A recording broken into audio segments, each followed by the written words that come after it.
Alexander stood on the embankment and admired the river, gazing into its cyclical, seemingly endless flow. The sun reflected off the smooth surface of the water, playing and shimmering in shades of blue and dark blue. Somewhere out there on the opposite bank could be seen tall trees, whose mirror projection on the water created the illusion of the illusion.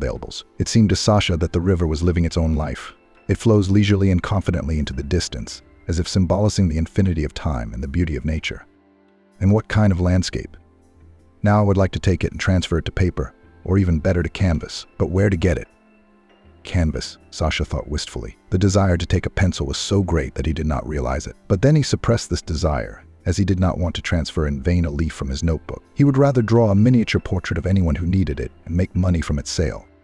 Not much, of course, so purely symbolic, but for a traveling artist, it was real wealth. The wind of the rocks. The man's face brings with it the smell of wet soil from the shore and the freshness of the stormy. Here Sasha smiled and once again felt his harmony with the world around him. And that's what he now needs: palaces, expensive cars, yachts, factories, steamships. Of course, no. The limit of dreams for Sasha would be a pack of kefir and fresh Bulgakov's Oscar on the street corner.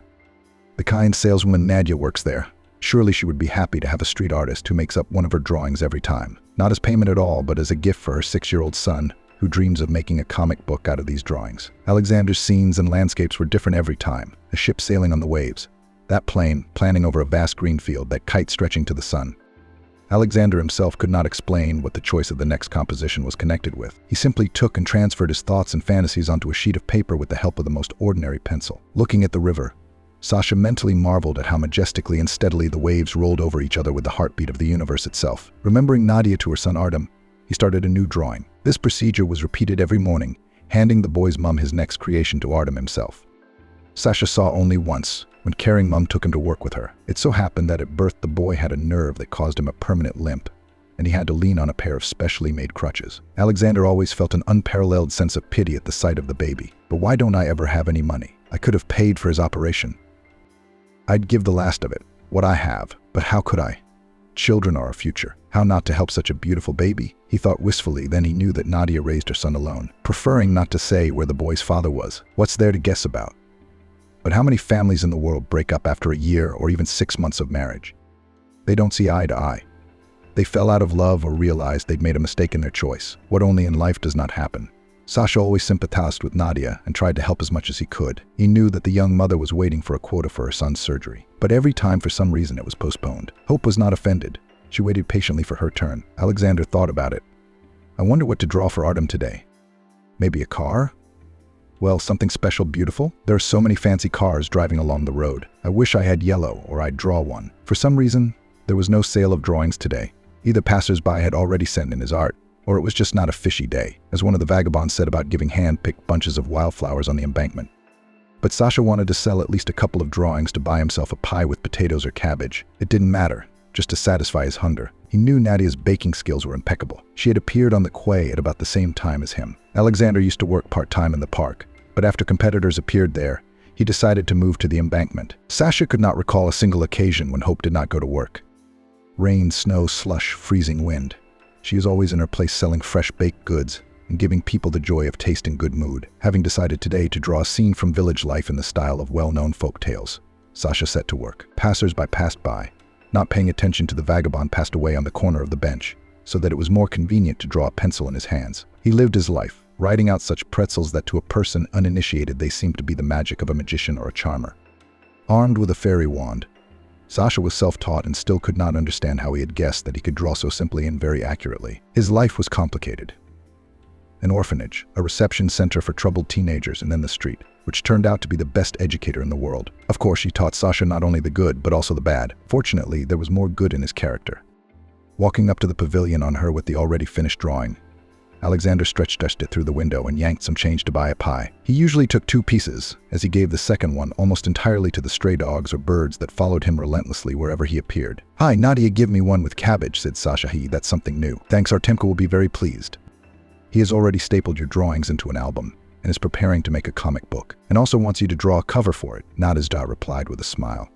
Sasha's heart felt noticeably warmer. It is still nice to know that your work lives and pleases someone with a creative presentation of things, situations. To tell the truth, Alexander repeatedly saw how people, having bought his drawing, brought it at most to the nearest rubbish bin, in which they threw out toads up to the size of a small kmenk.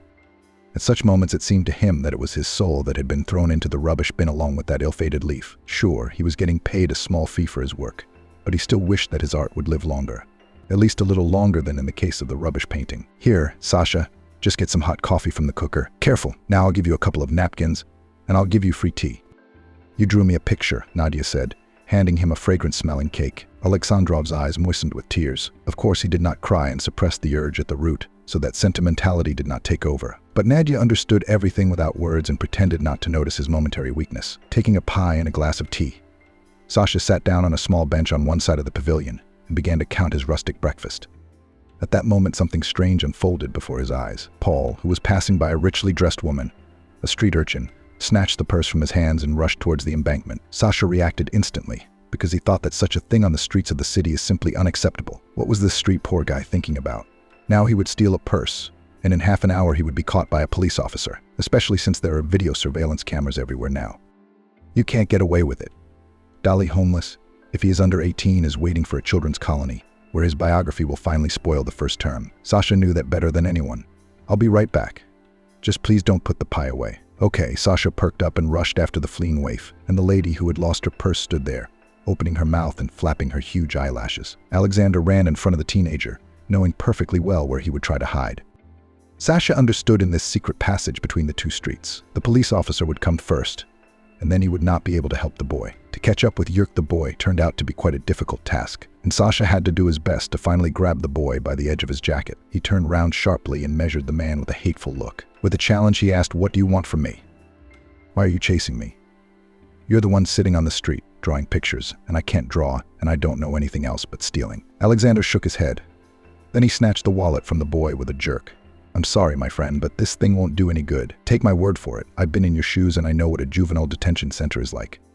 It's not an orphanage for troubled teens, or even an orphanage. Young criminals are brought up there, most of whom continue their adult life in more serious institutions," Sasha said. The boy looked at the vagrant with surprise, and then, having got the moment, broke out of his hands and ran towards the nearest alley. The purse remained in Alexander's hands, and deciding to return his loot to the woman as soon as possible, he hurried back. But when he came to the same place, the place of the stranger was not there. Moreover, Hope said that the rich man called a taxi and fled in an unknown direction. What am I supposed to do with this wallet? What for? I only got involved in all this, Sasha thought wistfully, having found a little delayed, and then said, and maybe, let's see what's inside there. Suddenly there are some business cards or contacts. Usually such people always keep something important in their wallet. Alexander's eyes gleamed with a mysterious light. That's right, I was at a loss. Thank you, Nadia, really? Let's see what's inside. The first thing that caught my eye was the money. There were a few 1,000 of them in the vagrant's possession, but he didn't touch them. Neither did he take a small handful of change, which was kept in a special compartment. Bank cards and some receipts were also found there. But what interested Alexander the most was a business card of Notary Gleb Andreevich Zimin. The thing was that Sasha knew where this notary's office was located, so he could take the wallet there, and the notary would find the true owner through his own channels. Sasha liked this idea so much that he decided to act right now. But first he finished the cake and drank some tea. Thank you. Not to be forgotten again. Now I'll quickly run and take this thing to the notary, Alexander said, winked at the seller. Not bad, Sash smiled, replied Nadia, and saw the tramp off for a long summer. And yet he's so good. Much better than her ex-husband Dennis, who left her as soon as he found out about the pregnancy. Unfortunately, as it happens, Nadia realized too late that marriage to this man was a mistake. But who doesn't make mistakes when you're only 18 years old? Is everyone so clever and foresighted? Everyone knows who to get involved with and who not to get involved with. At this age, only romance prevails over reason, which at all times brings young people both joy and bitter tears. On the way to the notary's office, Alexander met a couple of familiar vagabonds, to whom he waved hello. One was dragging an old TV set to a metal collection point. The other was returning drunk, after a successful part-time job that had brought him some money. Fortunately, Alexander was lucky. The notary was there, but it wasn't easy to get through to him. Not only that there was a queue in the corridor, but also the guard jumped on Sasha with such a look, as if he could harm everyone present. By the face of this guy, Alexander immediately realized that he was not far from the mind and very much wanted to serve to get praise and a cash bonus from his boss. But on the other hand, he also needed to get into Gleb Andreevich's office to return the purse to the woman who was the victim of a robbery. But the guard was not going to give up so easily, threatening to go his way. He said, "Where are you going? So you prayed you didn't see a queue here, and in fact, most of the customers are here by appointment, and you're pushing your way in." Sasha looked round the room in embarrassment, and then said, "But I urgently need to go to Gleb Andreevich." I'll just run in for a couple of minutes, just to give one thing, and then I'll leave. The guard wrinkled his nose. What can you give? What could you possibly have to do with the boss? I know your brother. Now you're going to beg for money for vodka, but you'll offer me a stolen phone. You poor bastards always steal something and then look for a rich fool to get the money and then idle on the heating mains again. Alexander Bagrov's face, and his hands clenched into fists of their own accord. I don't know what to expect. The last thing he expected to hear now was accusations of theft. Listen, boy, I'm not a thief and I earn my living with whatever I have to, but I've never taken anything that wasn't mine. And if I have to unload it, I'll dip into something and drawings will help me out. I've got a pencil and a notebook. Do you want me to draw you a picture? The guard's hand reached for his baton. That's how I'm drawing you right now. You'll never wash off, the guard shouted. He made it clear that from now on there were no restraining boundaries for him. Alexander realized he wouldn't fight. After all, no matter how you look at it, but he is not without intelligence and will not create a problem in the middle of nowhere. All right, then you hand it over yourself, and I'll wait here. Sasha started, but the guard again roughly pushed him in the shoulder, making it clear that the presence of a vagrant here is highly undesirable. Sitting in the lobby, the visitors grumbled unhappily. Most of them were uncomfortable with the circus that the guard was making here. The vagrant was behaving calmly, not hurting anyone. Not only that, he was sober and generally sympathetic. Realizing that the young man would not be able to prove anything, Alexander was about to leave, as the door of the office opened, and on the threshold appeared Gleb Andreevich himself. So that's what's going on here. Sergei, what's all the noise? Why hurt this man? He has something to do with me. The guard looked fearfully at Alexander, as if giving the guest to understand well. Come on, tell me what you wanted. Gleb Andreevich, hello. I need literally a couple of minutes of your time, Sasha begged.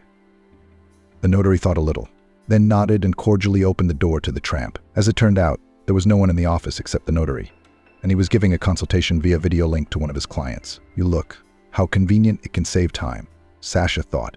However, he himself did not have any newfangled gadgets, and his phone was old. Buttons like that are also called Grandma Vaughn. However, Sasha always adored elderly people and never laughed at the fact that they were not so good at technology. In fact, he himself was not strong in this matter. So why, then, build yourself an upstart specialist? Well, young man, what do you have there? Gleb Andreevich began. Sasha, remembering the above-mentioned minutes, went straight to the point and laid out the selected thing in front of him. Here on the street found it, stolen from a lady. I don't know her name. And inside, in addition to the money, is your business card. So I thought you might know the owner, the tramp said in a hasty voice. The notary looked at Sasha with surprise. And why didn't you take anything from there? Alexander shook his head negatively. The notary looked at the guest with respect, and then said commendably, but unfortunately I don't have time to deal with this wallet right now. If it's not too much trouble, take it to the drawer from the one you see. That's where I always keep my clients' things, and I'll be free. I'll see what's what. I'd appreciate it. I've got a bad back, you know. I used to do sports and gymnastics. Now my bones are starting to feel it. Yes, of course, Alexander answered readily and approached the wooden comforter, which was obviously made several decades ago. Most likely it was an antique thing, custom made. Carved legs, solid, smooth capital, and many perfectly fitting drawers. Having opened one of them, Sasha wanted to put the ill-fated wallet there already, when he saw something that made him uncomfortable. Of course, the young vagabond did not understand the intricacies of notary business and did not know how they should be formalized, but what he saw made him wince. Something was wrong.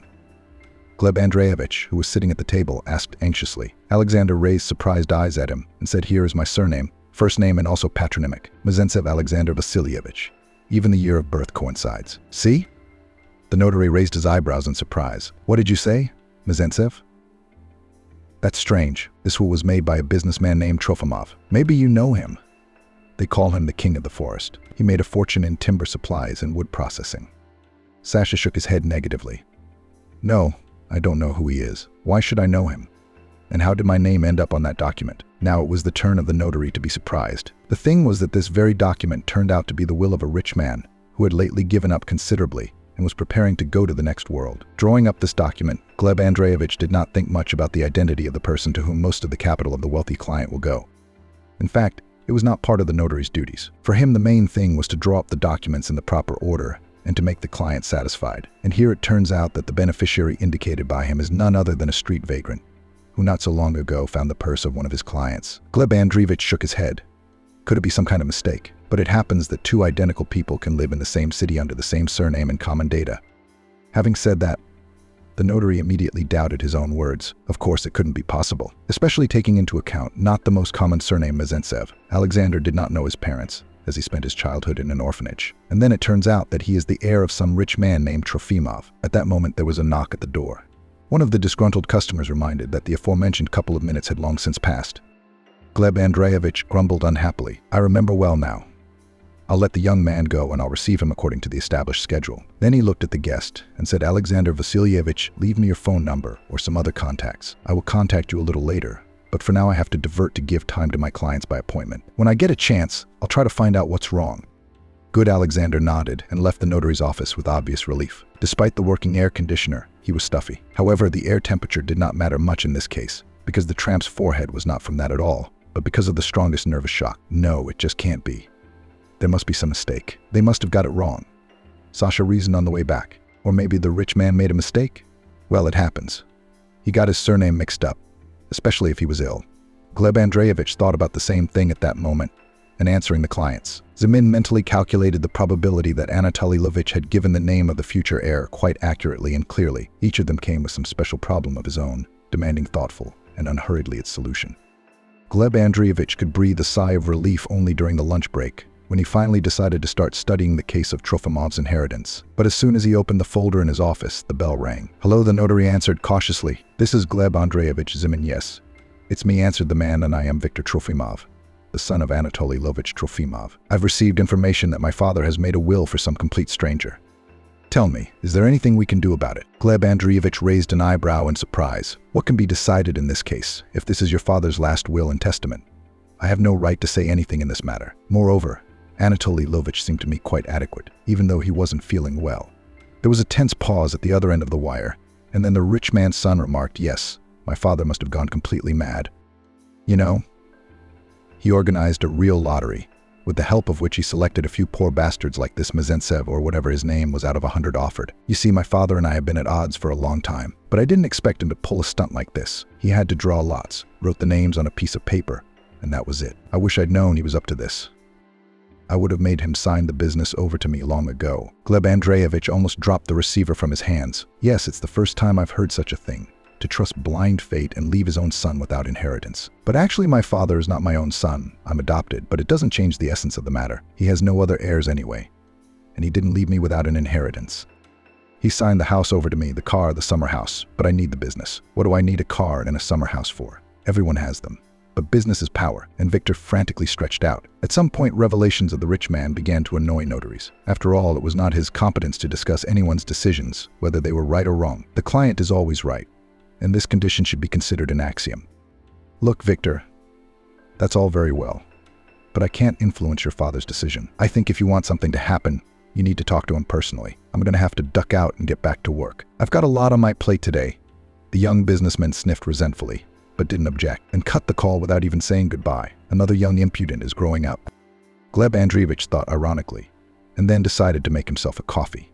He did not have a secretary, because he himself easily handled both the printer and fax, and could also answer the phone, and even cook himself a simple stew. But he needed a guard at the entrance, because the contingent of the notary's office came with the most diverse, from kind grandmothers to brazen young men, eager to get the desired inheritance as soon as possible.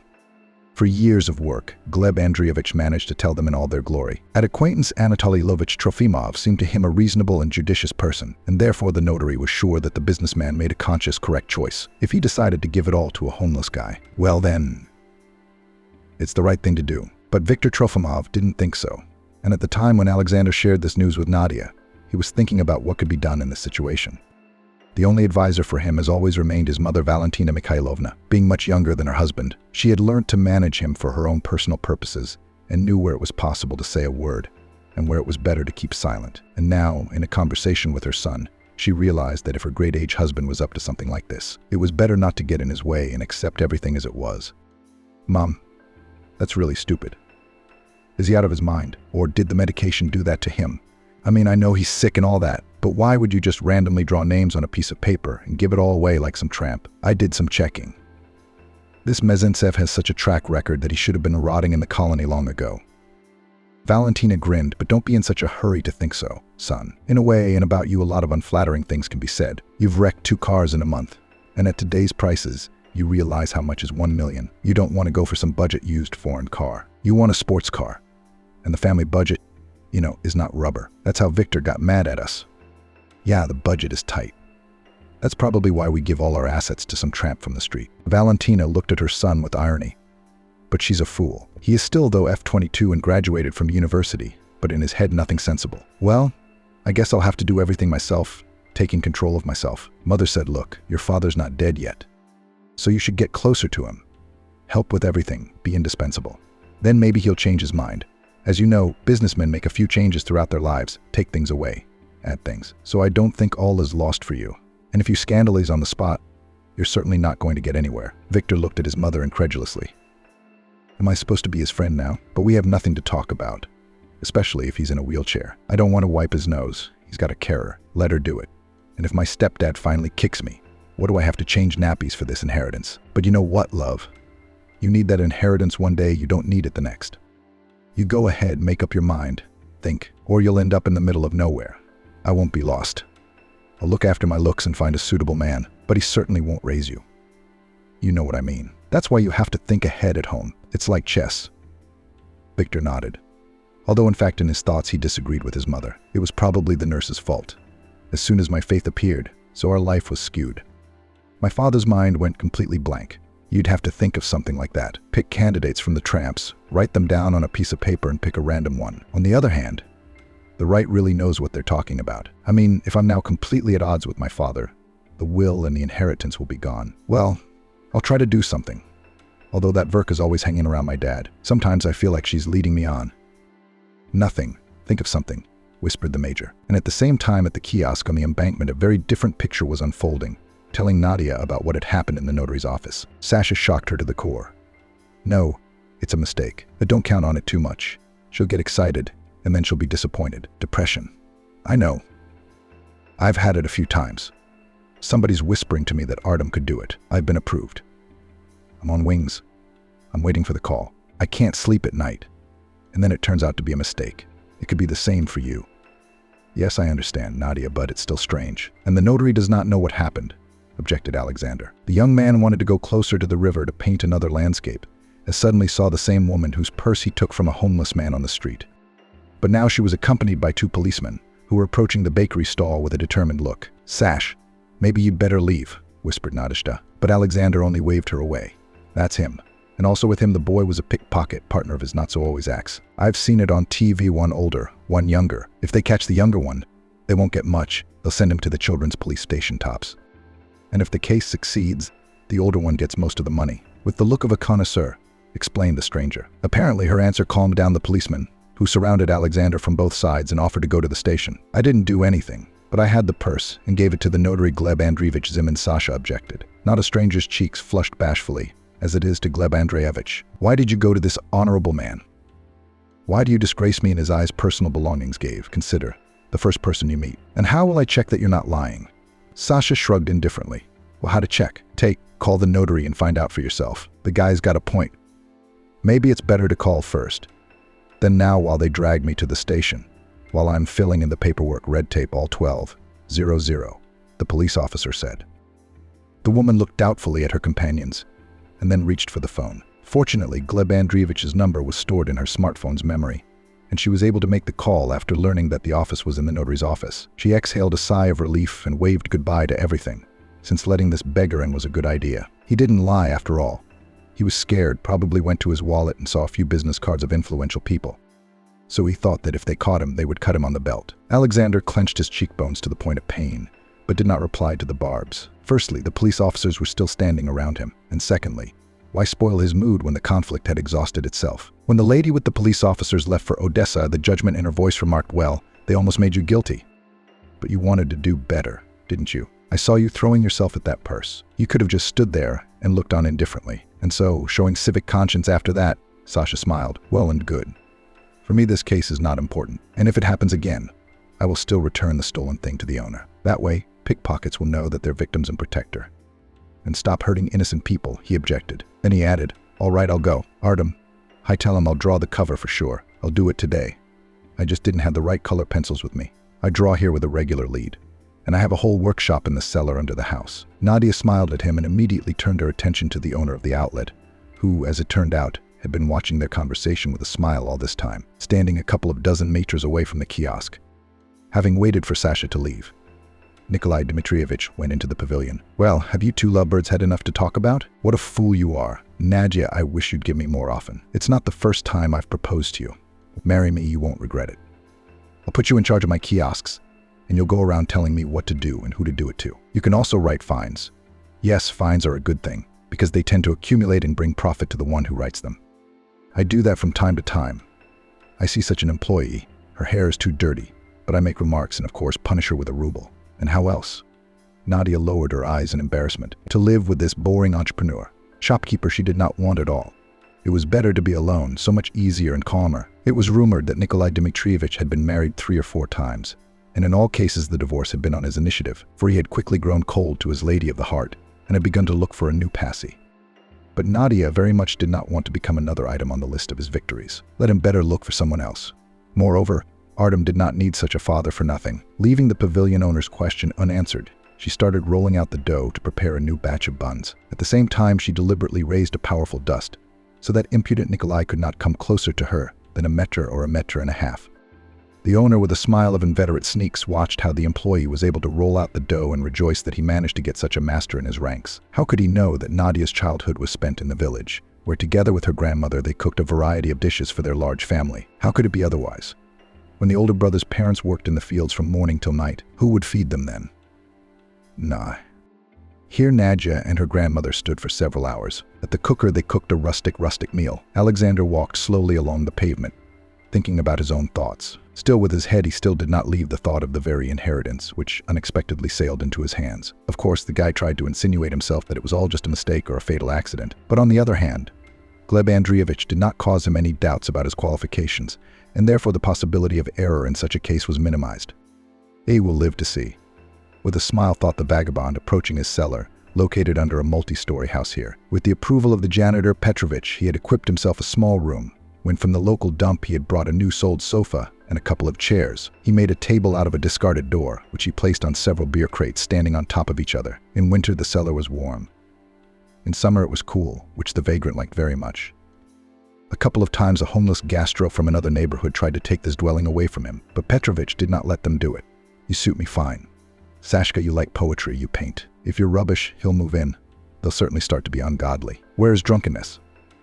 There's smoking too. They'll burn down my back room for drunkenness and be done with it. You can count on me. Yeah, I see you're a tough guy. It's just a shame that fate doesn't look too favorable on you. But nothing, you are strong. There will be a holiday on your street," with a smile, said the elderly janitor. Sasha only shook his head.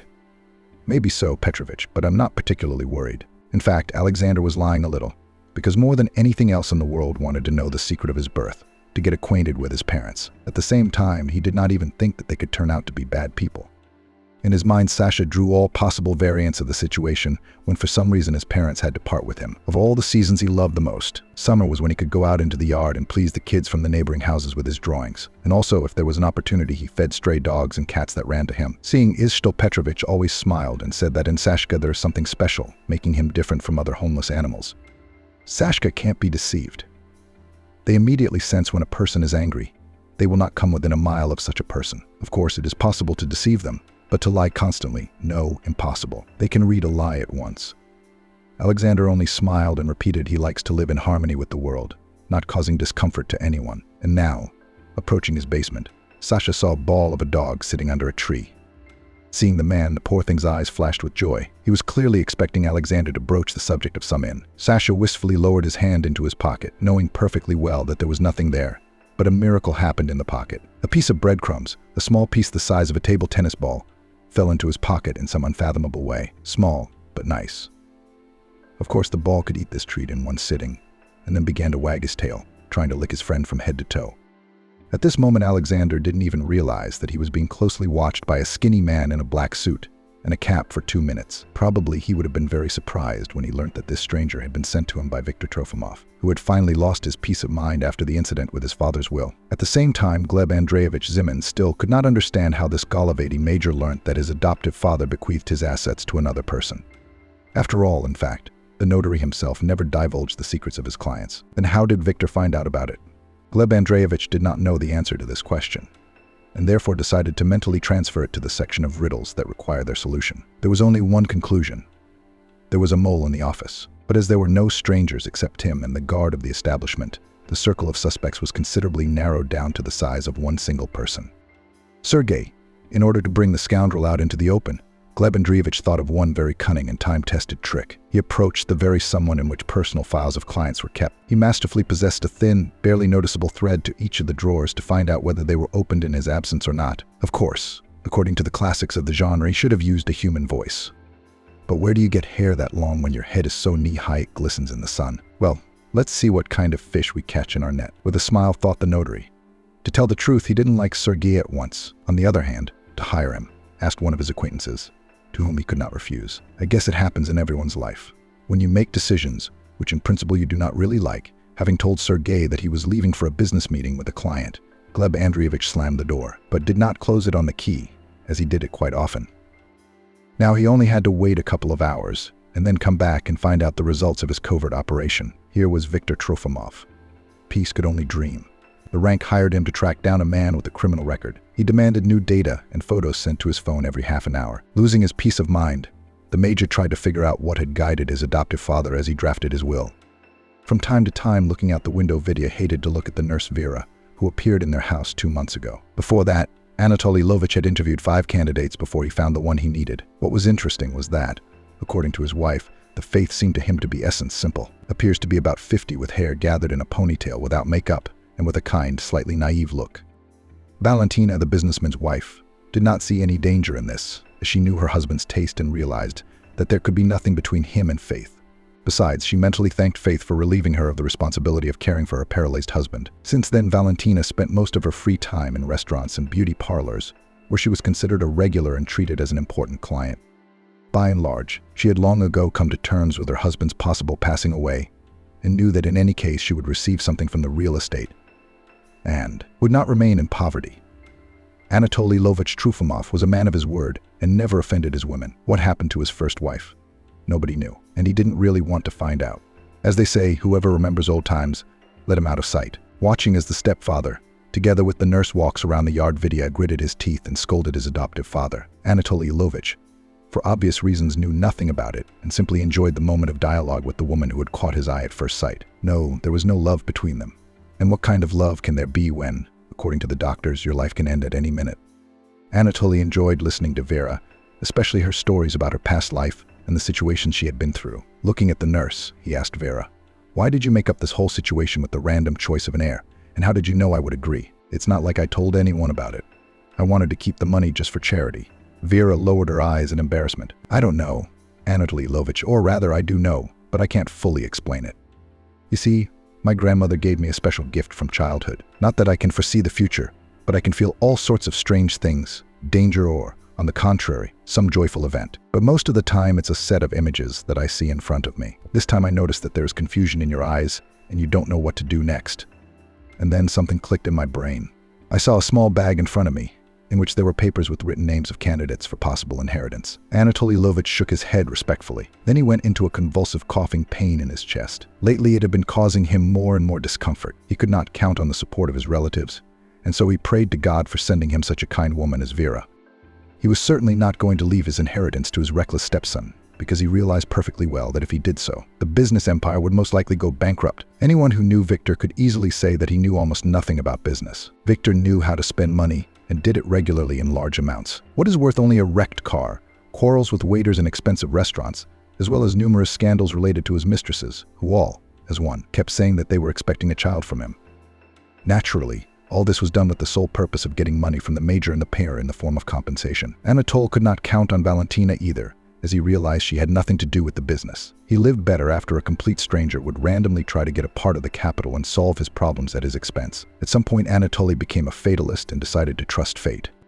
So when Vera signed small papers with the names of the participants, he agreed to it, immediately releasing his hand into the pouch. He pulled out a piece of paper with the name of Alex Vasilievich Mizentsev, whom he had never seen in his eyes. On the other hand, he was sure that fate itself had directed him to it. All the necessary information about orphans and homeless people in the city was provided to the businessman by his head of the security service, whose connections extended into many power structures. Surprisingly, Anatoly Lovich gave his inheritance to someone about whom he knew almost nothing. Perhaps it was the best decision he had been seeking for so long all these months. The unpredictability of the situation was also explained by the fact that Anatoly Luvich could be saved by a bone marrow transplant, conducted by a donor whose cells would perfectly match his organism. But where to get this donor? He didn't know. He was ready to spend 1 million, even several dozens of 1 million to do it. But it wasn't as easy as he had thought in the beginning. All this time, Vera had been trying to cheer up her patient, telling him that a good change was about to happen in his life. Where would it come from? I mean, you can see it's all coming to an end. A little while ago, he walked with a stick. Now he's in a wheelchair. What's next? Horizontal position and 2 meters underground. I'm going to rest. Vera objected. She just shook her head and confidingly switched to you. Don't be in a hurry to bury yourself. Anatoly, I'll tell you this before you got a job. I worked for a long time as a nurse in a ward for the seriously ill, and I'll tell you this. I have an instinct for people who need to heal. I go up to a room with a patient to have a word with him, and I see that he's glowing from the inside out. In a week's time, the doctor looks happy and tells him he's in remission. You're glowing right now, even though you don't believe it. Yeah, but that's a lie. I don't believe in glowing. You may have some powers, but they have nothing to do with my illness. Unless it's my own. I guess I'm just waiting for the other side. That's the way it is. And at this very time, Gleb Andreevich, as planned, was absent a little more than 0200. And when he returned to the office, the first thing he did was to go to the very room where the personal files of his clients were kept. And here he was in for a real shock. The strings attached to the drawers were almost entirely torn off. This meant only one thing in his absence. Sergei was going through the files again to give the data of clients to third parties. Gleb understood perfectly well that many people were ready to pay good money to find out to whom and how much this or that person bequeathed. The conversation at the notary's office was short. Gleb Andreevich approached the guard and resolutely pressed him against the wall, grabbing him by the collar of his jacket. "And what are you doing here?" "A young man spying in my absence and then selling customer data. Don't you realize you're setting me up? I'll be out of business soon because of the data leak, and I'm not even aware of it." Sergei's lips trembled treacherously. "I'm sorry, Gleb Andreevich. I didn't do it on purpose. I just came out once. When this Viktor Trofimov turned, well, I decided to look at the will. And then, well, greedy or something, I decided to look for something in your team again. So I got myself an adventure. Don't kick me out, please. My mother's sick. I didn't take the money for myself. I spent it on her medicine." Looking into the eyes of the guard, Gleb Andreevich realized with a sixth sense that he was not lying. "For some reason, I didn't feel like kicking Sergei out. All right, I'll work some more. Only with a probationary period. And if you enter the office again without my knowledge, I'll kick you out without severance pay. I'll also tell everyone in town that you're a no-go. I'll write you a wolf ticket. You ever heard of that? I hope so." "Yes, of course I've heard of it. Thank you, Gleb Andreevich. I'll be forever indebted to you. I'm sorry, for God's sake, what happened?" "Truly, they say, sucked in by a shaky mire," stammering at every word, muttered the guard. Gleb Andreevich with difficulty suppressed a smile, as he did not want to dispel the impression of a spectacular exposure of the mole in his office. Then he locked himself in his office and began to think over the situation with Alexander Vasilyevich Mezentsev. The thing was that during those 0200, he did not sit idle at all and visited the very orphanage where the recipient of the rich man Trofimov's inheritance was brought up. Of course, first he had to provide the personal data of the pupils. The director of the orphanage refused and simply pointed the guest at the door. But when Gleb Andreevich explained what the far-sighted manager immediately went on the back foot. The director's interest could be understood. He immediately calculated the situation that if the former pupils receive a large inheritance, he may well wish to help the institution, in which he was brought up from a young age. And it was already a considerable sum, at the expense of which it was possible to make repairs, change furniture, buy fruit and toys for the children. "All right, now I'll see what I can do," said the director and left the office. Gleb Andreevich nodded meekly. Such an answer suited him quite well. The director returned about 10 minutes later, holding a dusty folder in his hands. "I found his mother. That is, Alexander Mezentseva was Varvara Igorovna Trofimova. But for what exact reason she left the boy, it is not indicated here, although the nurses told me that she had a confused mind, and later she disappeared somewhere in a psychiatric hospital. It was rumored that this was due to a divorce from her husband. But with this very Trofimov, the notary almost collapsed from his chair in surprise. The director was surprised, but did not show it. A mysterious glint appeared in Gleb Andreevich's eyes. And why is that? Varvara put her son on Mezentsev. Why didn't she give his native surname? The director sighed disappointedly. "Well, I don't know that for sure. But often people who bring their children to institutions like ours give them the surnames of their distant relatives or take data on the maternal line, so that it would be harder to find them in case of anything. This Varvara must have done that." In the eyes of Gleb Andreevich gleamed a spark of insight. That was the right decision. Most likely Anatoly Lovich's wife, after the divorce, found out that she was pregnant, and when she gave birth to a child, She did not tell her ex-husband about it, and on emotions in a state of depression took him to an orphanage. By virtue of his profession, Gleb Andreevich has heard about such stories many times and even a couple of times saw personally. But that fate made such a turn and brought father and son together again. He could not remember such a thing. Having bitterly thanked the director of the orphanage for help, Gleb Andreevich jumped out into the street and rushed to his car. Passers-by looked in amazement at the aged notary, who, like a boy, jumped into his foreign car and roared the engine. And now the mole was exposed. He realized that it was time to tell everyone the truth. Naturally, Alexander Mezentsev did not know all this, because he sat in his basement and continued to draw on the sheets from the fish notebook. At that moment, his chief and main enemy, Widit Trofimova, had a desperate idea, calling a man whom he had hired as an observer and ordering him to arrange a tramping accident. At first, the ex-con was indignant, but when he learnt the amount of the supposed payment, he hastened to give his consent. And that would be Tampa being resourceful. Okay, well, in the spirit of fell, woke up plaster or branch from a tree on the head hit, better yet, hit by a car. Then there will be no questions at all, said Victor and interrupted the call. Gleb Andreevich hadn't driven for a long time, squeezing everything possible out of his car so quickly. He flew to Anatoly Lovich's house to tell him the extremely important news about his will and heirs. Pulling into the yard, he hastily grabbed the folder in his hand and ran to the businessman Otto's house. Anatoly Lovich and Vera were just about to drink tea in the kitchen. Seeing the notary, the sickly owner was not on a joke, alarmed that something was wrong. Gleb Andreevich, did it happen that questions on the will? Notary turned pale and with difficulty squeezed out. Yes, there are questions. Anatoly Lovovich, and not just one. But first you must listen to me. I warn you at once that what you will hear may shock you, and therefore I advise you to take sedatives at once. It won't make things worse. The businessman frowned. Let's finish. Gleb Andreevich. What other drugs and how can it not get worse? When the doctors already give me a month or two to live. Go ahead, don't tell Tommy. And that's when the notary began to give out the truth in portions, so to speak, in parts. Told everything and about the first wife of businessman Trofimov, with whom he so badly parted, having no children, and not knowing the main thing that at the time of divorce his wife Tamara was already in a position for exactly what reason she did not tell her ex-husband. About this history is silent. But the dead man, as you know, you cannot ask. Yes, interesting things you tell me? Gleb Andreevich, I never would have thought it was possible. What does that mean? This Alexander Mezentsev is my own son, the businessman asked in surprise. The notary nodded discreetly. That's right, Anatoly Lovich. He really is your son, but he doesn't know it. He lives the life of a vagrant, selling his drawings to passers-by. Anatoly Lovich looked at Vera carefully. But what do you think about it?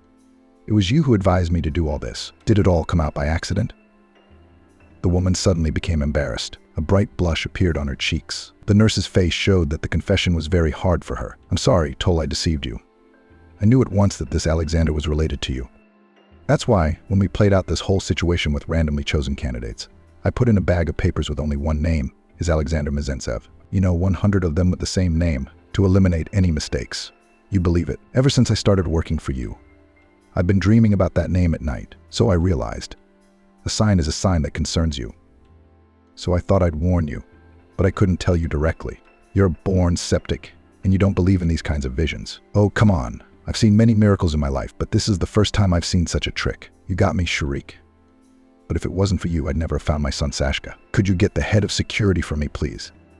I want to hug my boy and tell him I'm ready to help him in any way I can. As it turned out later, the businessman's decision saved Alexander's life as well as his health. The scoundrels hired by Vidya were already preparing an assassination attempt on the innocent vagrant, and only waited for the time to strike. The head of the security service was in time and twisted the stranger at the very moment when he was preparing to penetrate into Alexander's basement with a huge stick.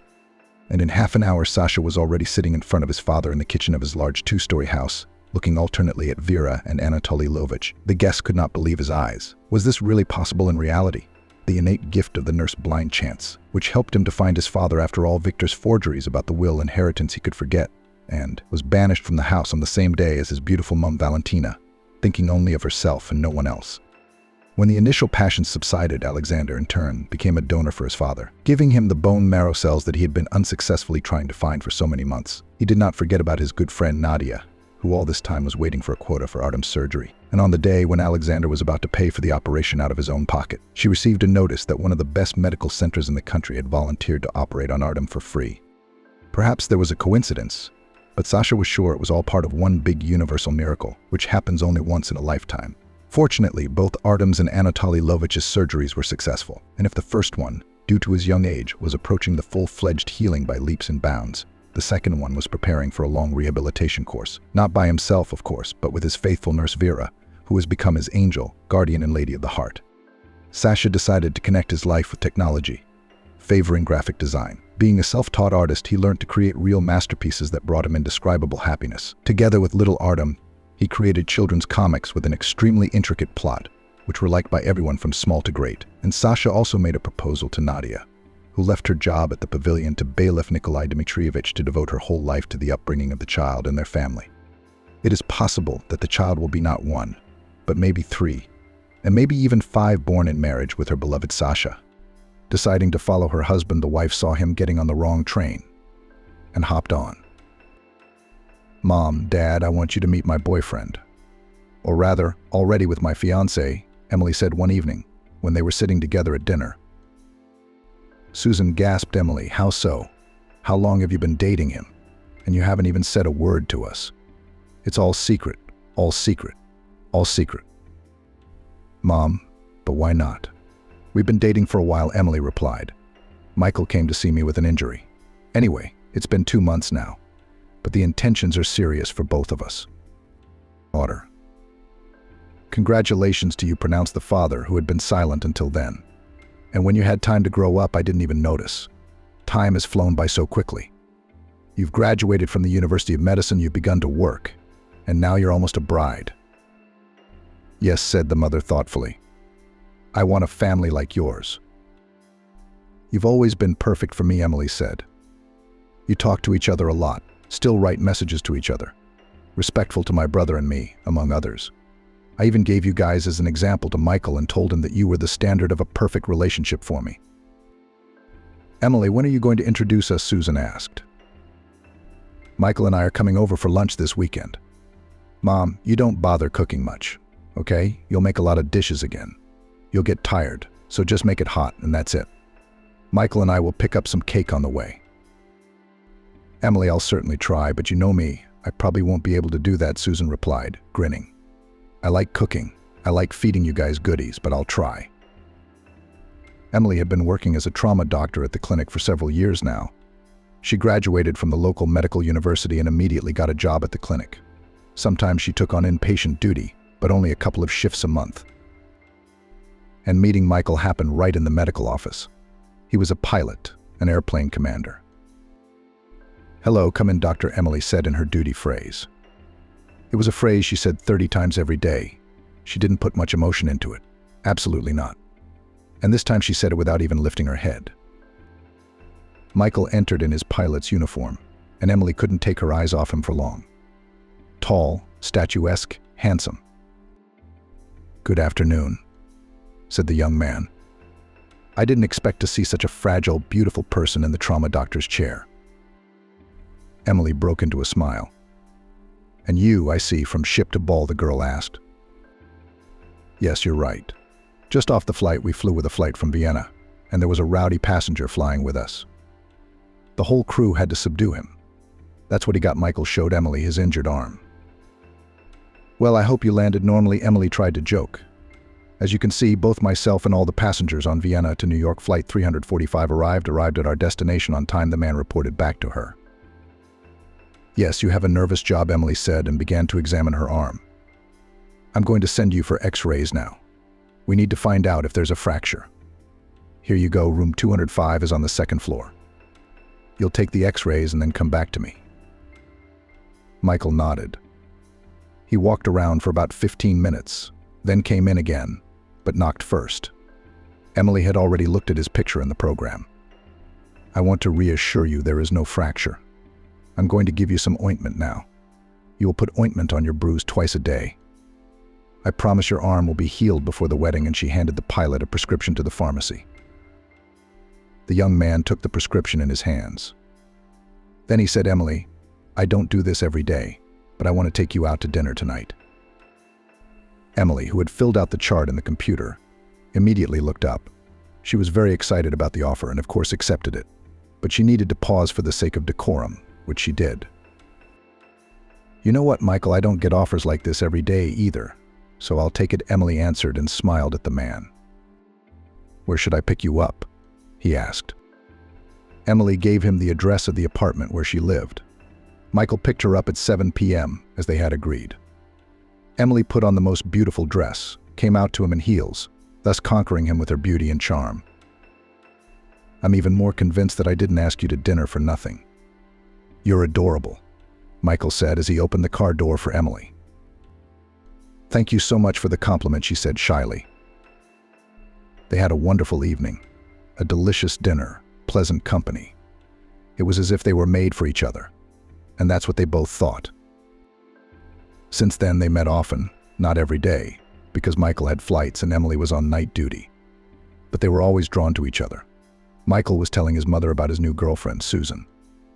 She was an overbearing woman, constantly controlling her son, always wanting to know where he was and with whom. That's why she was wary of every girl he met. "Mom, Emily's great. She will definitely like you, I assure you," reported to his mother, like a schoolboy, 30-year-old Michael. "And where did you two meet?" inquired already Susan, organizing her son's interrogation. "In the hospital," he answered. In the voice of the mother was heard a note of surprise. "At the hospital?" "Yes, Mom, in the hospital. Remember, we had a fight in the cabin of the airplane? After that, I went to the hospital." "Doesn't she work there as a doctor?" "Is your new girlfriend a trauma doctor?" Susan asked. "Yes." "What hospital does she work at?" At the First Regional Hospital." "Mom, do you want to see her too?" My son snickered. "No, not yet." But Susan has already thought out that in the next long-distance flight of her son, she will go to this new girl for a checkup. "Don't worry, Mom. I'll introduce you to her very soon." But Susan met Emily faster than Michael had introduced them. 2 days later, she was already standing on the threshold of the hospital campus, knew everything about Emily that could be learned from the internet: how long ago she graduated from university, what is her work experience, in which office receives and until what time. How much is her appointment without an appointment? It was impossible to make an appointment. All the nearest appointment was taken, so Susan went to pay for it. The reason, of course, she made up allegedly a sore knee, although a woman like Michael's mother will run around the city for another 10 years, and nothing will hurt her. Next, Emily uttered a phrase that had become a familiar one. Susan didn't have to be reminded a second time. She flew into the office like a bullet. Emily was surprised to see her in her office, but she didn't let on. Michael showed her a picture of his mother and told her that she was overprotective. "Hello," Emily said in a sweet voice. "What are you complaining about, Susan?" "My knee hurts." Periodically, that is, she corrected herself in time. "Does it hurt now?" Emily asked. "Not right now," Michael's mother replied. "At the moment, I can suggest that you go for an MRI of the lower extremities. We'll see what kind of treatment will work best for you and what's wrong with your knee, because joint problems are very common in women your age. Let's go." The woman didn't want to go anywhere. That's not why she came here. "No, not right now. Maybe later." "Emily, that's not why I came here at all." The girl, who had been writing something in the patient's medical records, stood up from the table and looked at her in surprise. "Why did you come, Susan?" Emily said. "I can guess, though. You're Michael's mom. He's told me a lot of nice things about you." That made Susan smile. Really," she answered calmly. "And I want to know from you about the seriousness of your intentions for my son. Michael, he is my only son, and I do not want him to be used and abandoned as second-rate material. You have no idea how much I care about him. Yes, he works hard, he has money." Susan Emily interrupted her monologue. "I have very serious intentions for Michael. I love him, and I want to spend the rest of my life with him. I'm not the kind of girl who takes advantage of a man and leaves him. Don't worry. Now, if you have everything, you can go with your knee if you want to, and if it is really hurting, you can get it sorted out. Come in by appointment or call me, and I'll make an appointment for you myself. The patients sitting in the hallway are waiting for my appointment too." Susan got up from her chair. She wasn't very pleased that Emily had asked her to leave so unceremoniously, but she didn't let it bother her. "Very good, Emily. All right, I'll go. I hope Michael introduces us very soon. And I also hope Michael doesn't find out I'm here." And the woman left the office. At the end of the workday, Emily pondered the arrival of her potential future mother-in-law. Why had she come like that, unannounced? She considered her arrival to be insolent and rude, but she wouldn't tell Michael about it. After all, it was his mother, and she wished him nothing but the best. Emily also wondered what impression she had made on the woman, but of course she wouldn't know about that either, because Susan wouldn't ask about it directly. Emily had been very stressed about her mother's condition lately. Susan was thoughtful, but did not say anything, although they had a very trusting relationship. Although Emily lived separately, she came to her parents' house several times a week. Or they met with her mother on neutral territory in a cafe, at the theater, just in the park. Susan had recently begun to notice her husband's coldness toward her. She and Jason had been together for 30 years, and all that time it seemed to Susan that they treated each other very tenderly. And just the day before yesterday, she had gone to her favorite lingerie store that she and her husband often visited. She needed new pajamas, and in front of the store entrance, she saw her husband's car. "Strange, Jason's here without me," she thought to herself. "He must want to make me happy." While she thought about it, Jason came out of the store, got in his car, and drove away. Susan didn't even have time to react. With the hope that tonight she would get a present, the woman ran into the lingerie store satisfied. "Girls, please pick me up some pajamas," she said. "But not like my grandmother's, but with lace." "We understand," Susan, the sales clerks, who knew Susan and Jason's family, said friendly and began to pick out clothes for her. Jason ran out of the lingerie store in a hurry and left the bag with the lace bodysuit on the counter. The salesgirls didn't notice it right away, but only when Susan left. Coincidentally, Susan mixed up the packages and took the one that belonged to her husband Jason and left her own. It was only at home that she noticed this exchange of goods. That evening, excitedly after dinner, she unpacked her purchase. But what was her surprise when she saw in the bag not her pajamas at all, but a pink, lacy, translucent bodysuit. And the size was clearly not hers. She took the receipt out of the bag and decided to call the store, which was going to close in 15 minutes. She wanted to let her know that she had gotten the wrong package today. "Hello, girls, I came to see you today for pajamas," the woman said. She was recognized on the other end of the line. "I think I mixed up the bags. I didn't take my own, but in the bag with someone else's purchase," she said. "Do you have the receipt?" the girl on the other end of the line asked. "I'll look at it." "Yes, there is," said Susan, who pulled out a check for a considerable amount of money. She thought to herself that someone's man was very generous to his woman. "Please tell me the number of the discount card. We can use it to tell you who the purchase belongs to," the girl said. Just a second, Susan took the check, called the numbers on the receipt. This card and the purchase belonged to Jason Smith. Susan, hearing her husband's first and last name, fell into a stupor. But she needed to finish her dialogue with the store employee. "Okay, got it.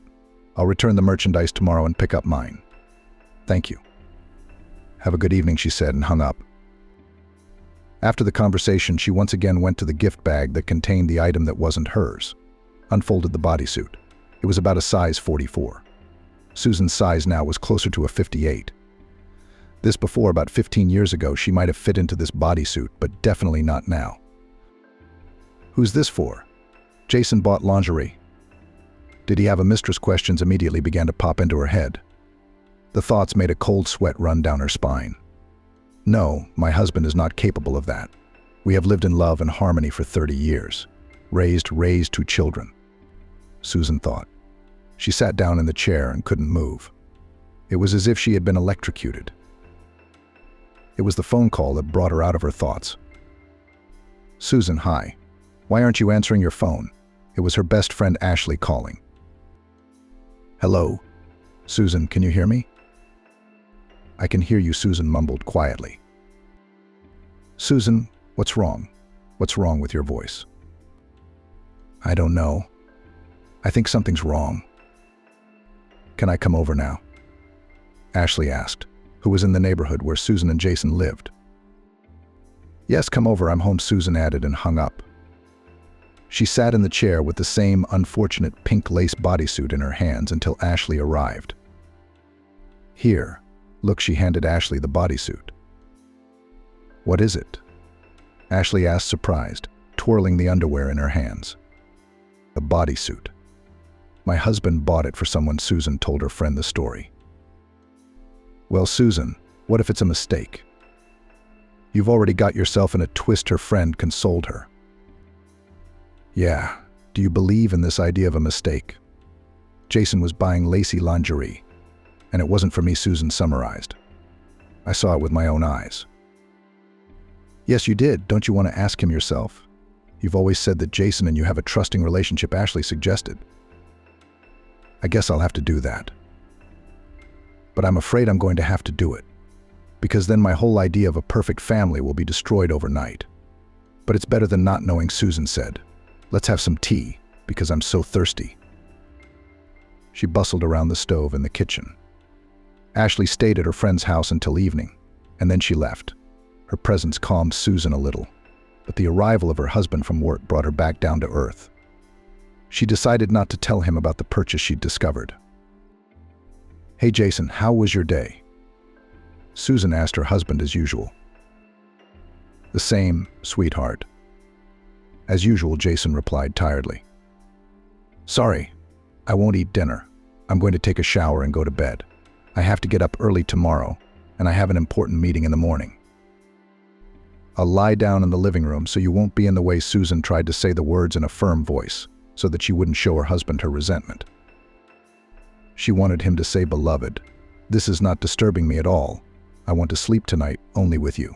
Therefore, what living room?" But alas, the reality was quite different. "Okay," Jason said, and went straight to the shower. Susan could hardly hold back her tears. In the morning, Jason left at about 6 a.m. Susan had just gotten up. Susan had just had time to get up when he ate breakfast and said, "I walked over to my wife, kissed her, and left for work." Susan was alone. "Emily, hi."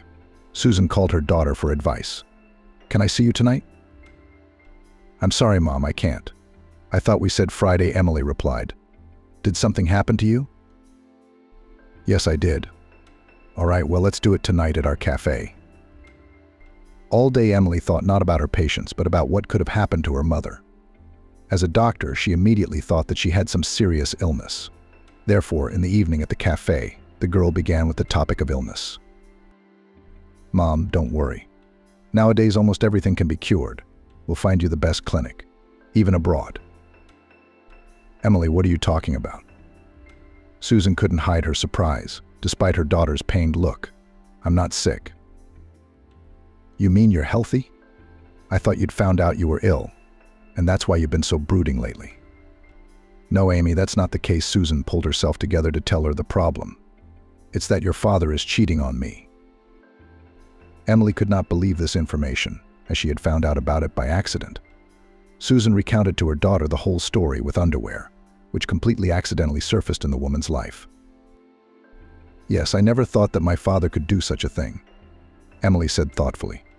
"Do you know who she is?" "No, and I want to find out soon. I just don't know how. Amy, I lied to Michael by telling him that we have a perfect family. We're just a normal family with a typical cheating husband. That's how it turns out, as sad as it looks." While the women were talking, the waiter brought them coffee. "Thank you very much." Emily thanked him for the order. The waiter nodded in response. "Mom, we need to think of a way to get him out. Let's think about it together. I just don't know how to act in a situation like this, because it's the first time I've been in it." And Susan cried softly. "Mommy, please calm down. No one deserves your tears. I know it hurts, but we'll get through this together." Emily hugged her mom tightly. That night, Jason came in and said that he had to go to his mother's house in another town, that she was supposedly sick. "I'll take the train. It'll be faster and there won't be any traffic. I'm leaving tomorrow night." "Maybe I should come with you," Susan suggested timidly. "No, not yet," he replied quickly. "You know your mother doesn't like you very much, don't you?" Let's not traumatize her just yet. All right, Susan sighed. She had no relationship with her mother-in-law, no matter how they tried to make it work. Her mother-in-law was a bossy woman who wanted Jason to be with her. And when Susan came into his life, she didn't take kindly to her. Grandchildren Emily and Anthony loved immensely. But Susan never accepted. And Susan was very upset by this fact. But she gave up trying to please her mother-in-law. What time is your train tomorrow? Susan wondered whether Jason would lie or tell the truth. At 5:10 p.m., her husband answered. I'll walk you out. You don't have to, mind your own business. You have a lot of work to do around the house, he said. And it was true, there was always a lot of work in his house. It seemed to never end.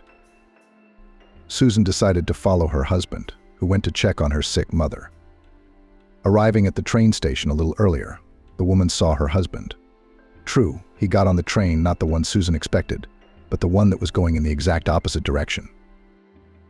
And Susan decided on her own head to quickly jump into the last carriage of the train to follow him. After going through all the cars and finding Jason in one of them, Susan sat behind him. It wasn't a long ride, only about an hour. Susan filled the stop. It was the Kalanina station. It was dark outside the window. There was some small, almost abandoned station. Susan was afraid to get off here following her husband. But on the platform she saw clearly that her husband went to the girl, kissed her, and they walked together by the hand into the darkness. Susan, seeing this picture, cried. The train moved on. Where was she going now? She didn't know. She just sat and rode in silence. After half an hour she came to her senses and realized she had to get off, so she got off at the nearest station. The station was quite large, but where to go, the woman did not know. So she called her daughter. Emily, hi. Susan sobbed into the phone. Mom, what's wrong? Where are you? Emily tried to make sense of her words through the noise of the train and her mom's tears. I don't know where I am, Susan continued to sob. Mom, calm down. What is near you right now? The daughter was trying to find out her mother's whereabouts. She didn't know she had traveled far away. I went to the station to follow Jason. He said he was going to his mother's, but he got on a different train, so I got on the other train with him and followed him. He got off at some station called Kalinin, and there was a girl waiting for him. From these words, Susan again became very offended, and she sobbed again. Mom, what is the name of your station? Susan said the name of the station, which she read here on the sign. Now find yourself some place to wait for us. As soon as I find out where you are, I'll come straight over. After talking to her mother, Emily rushed to open a map on her phone. Michael was beside her. He had the day off today. Michael, I'm sorry, I didn't mean to drag you into our family problems, but I can't do it any other way. Mom needs help. At the same time, Emily searched for the name of the station where Susan was now. She found it quickly and found that it was about 120 kilometers from the city. Yeah, that's a long way for Mom to go. But we have no choice but to go pick her up. She's very depressed, Emily said. Michael went with her. He was driving, which was good because she was very nervous. And there was no telling if she would be able to drive for that long. Emily and Michael had a bit of a mix-up. It took about 2 to get to the station. With it already dark outside, Susan waited for them inside the station. During this time, she had already had time to digest her situation and calm down a bit. But still her condition was unstable. Mom, are you okay? The first thing Emily asked, meeting her mother's eyes. Yeah, I'm fine. I'm sorry for making you drive almost at night to pick me up. Susan felt uncomfortable, especially in front of Michael. It's okay, Susan. Things happen in life. Michael was sympathetic. After picking up the woman, they all walked together to the parking lot where their car was parked. The drive back was faster, as it always was. Emily drove her mom home and they stayed the night at her house. After Susan fell asleep, Emily didn't dare call her dad, it was too late. But she couldn't bear to watch her parents' family crumble literally before her eyes. Jason picked up the phone relatively quickly. Dad, hi, Emily said into the phone. Oh, Emily, hi. Is something wrong that you're calling at this late hour? Yes, Dad, there is. Why don't you tell me what's going on between you and Mom? Daughter. Let's you and I talk about everything when I come from Mom's. Father's voice was anxious. Dad, can you not lie to me? I know you're not at Grandma's. The father on the other end of the line fell silent. Daughter, let's talk about everything afterwards. I don't feel comfortable talking right now, and he hung up. Emily didn't realize that it was pointless to ask her father for details now. She just had to be patient and wait. But she didn't have much patience. In the morning, Emily was awakened by a phone call from an unknown number. Hello, Emily said through her sleep. She always slept so sweetly at her parents' house. Is this Emily? The pleasant female voice on the other end of the line asked. Yes, it's me. Emily jumped up on her bed. I'm Amber, your father's mistress. We need to meet tomorrow night at Cafe Rebecca at 8 o'clock in the evening, the girl said very quickly. Okay was all Emily had time to reply. Amber quickly hung up the phone, apparently so her father wouldn't overhear the conversation. Emily didn't tell anyone about the call, not her mother, not Michael, not her father.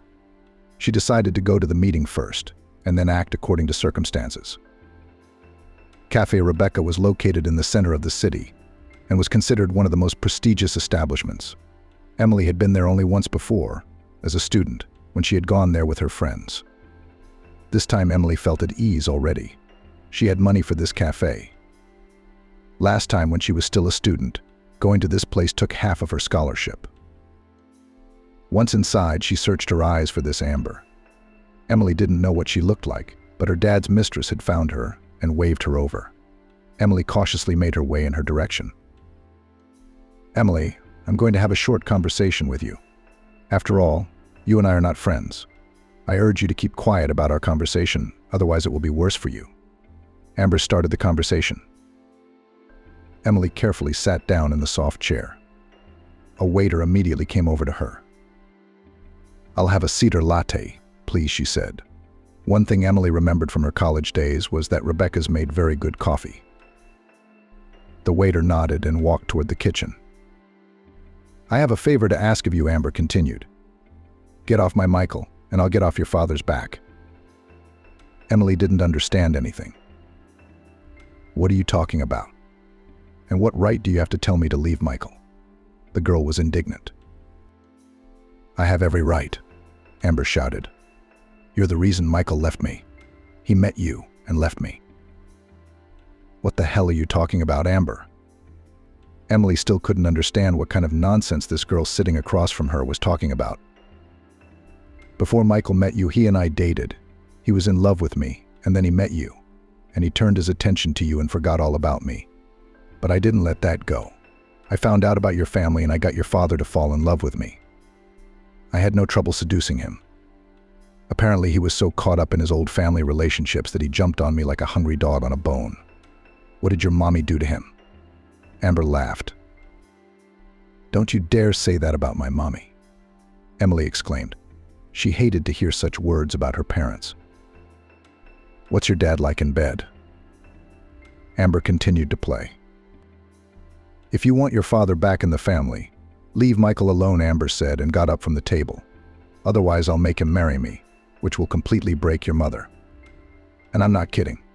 I'm no joke. After saying that, Amber walked out of the cafe. Emily was shocked. The waiter had long ago brought her the cedar latte she had ordered, but she couldn't bring herself to take even one sip of coffee. Finally, she took that sip. The coffee warmed her up so much. And she began to think about what she should do next, whether she should tell Michael or her father or her mother, or leave Michael for the sake of bringing her father back into the family. Would her parents be able to maintain a good relationship after all this? Emily was at a crossroads. She then decided to just talk to her father about what was going on between him and her mother. The next morning, after canceling an appointment at work, Emily arrived at her father's workplace. Emily, what are you doing here so early in the morning? Why aren't you at work? Her father asked indignantly. He was uncomfortable that the whole mistress thing might come out. Dad, I came here so you could tell me everything. I don't recognize Mom. She's completely exhausted. Tell me, Who is this woman? Emily went straight to talking about the mistress. She's a flight attendant, Jason replied nervously. But it's clear to me now, Emily said out loud, thinking she was speaking to herself. What has become clear to you, Emily? I don't get it, her father was perplexed. Nothing. Dad, how serious is your relationship with this Amber? Oh, you already know her name. Good for you, Jason said ironically. Stop being ironic, Dad. Our family is crumbling before our eyes. How serious is your relationship with this woman?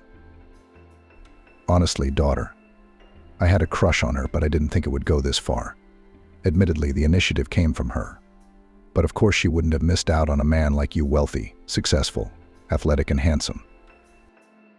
Dad, don't start talking about Mom. Have you seen the state she's in? Or are you only interested in your job and this Amber? Emily was ready to explode, but held back as best she could. I'm not ready to leave the family yet, her father admitted. You know I have a lot in common with Susan. I can't leave it all behind like that. But I can't leave Amber either. This is when Emily couldn't take it anymore. Daddy, don't you realize she's just using you? The girl screamed. Emily, calm down. Her father tried to calm her down, but to no avail. Emily burst into hysterics and ran out of the study, slamming the door loudly. She didn't get to have a frank conversation with her father. Jason was alone. He paced back and forth in his large office with his hands behind his back. He realized that this affair had gone too far, and it wouldn't be easy for him to get out of it. But what should he do? Leave Susan and go to Amber, the woman who'd made him young again? Or live out his life with his wife? He didn't know the answers to those questions, but he realized that his relationship with his daughter Emily had soured.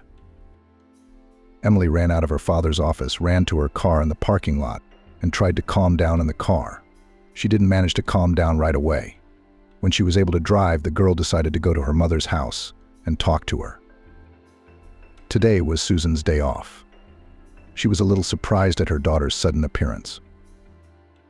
Emily, why aren't you at work? Asked a confused Susan, who hadn't slept well the previous night. And what's wrong with your eyes? Have you been crying? Emily went straight to the kitchen. Susan, without further ado, put the kettle on. Mom, I saw her, Emily pronounced. Her who? Well, Dad's mistress. Her name is Amber, and she works as a stewardess. Susan was wary of the word mistress, but where had Emily been able to see her? She called me on her own. Emily began to tell her story, and got upset again, reliving it all over again. Mom, the thing is, this Amber stole Dad on purpose for Michael. Daughter, are you okay? What are you talking about? Susan didn't realize if her daughter was delusional or telling the truth. Mom, I'm perfectly fine, she told me herself. If I want my father back in the family, I have to leave Michael. Allegedly, Michael dumped her and left her for me. I don't get it. Susan shook her head, trying to put what she had heard in order. Amber doesn't like Jason at all. That's what I'm telling you right now. She'd gotten involved with him to get back at me. And Jason fell for it. But she's beautiful, young, well-groomed, and she's got a lot of nerve. She told me that I had to leave Michael, and then Jason would come back to you. Susan was silent. She finally got the full meaning of what she had said. I have a counter question. Do you think I'd want your father after all this? And how disgusting. Jason falling for some young girl, betraying me, betraying the kids. Emily, do you have to move on with Michael? You have to make your own destiny. And if you love Michael, then by no means sell your love. Don't leave him for this Amber. If Michael is with you now, then he loves you. Emily, hearing these words from Susan's mom, walked over to her and hugged her tightly. Mommy, but I feel so sorry for you. Can you survive such a betrayal? I can. For your sake, Anthony, I can do anything and survive it, Susan replied.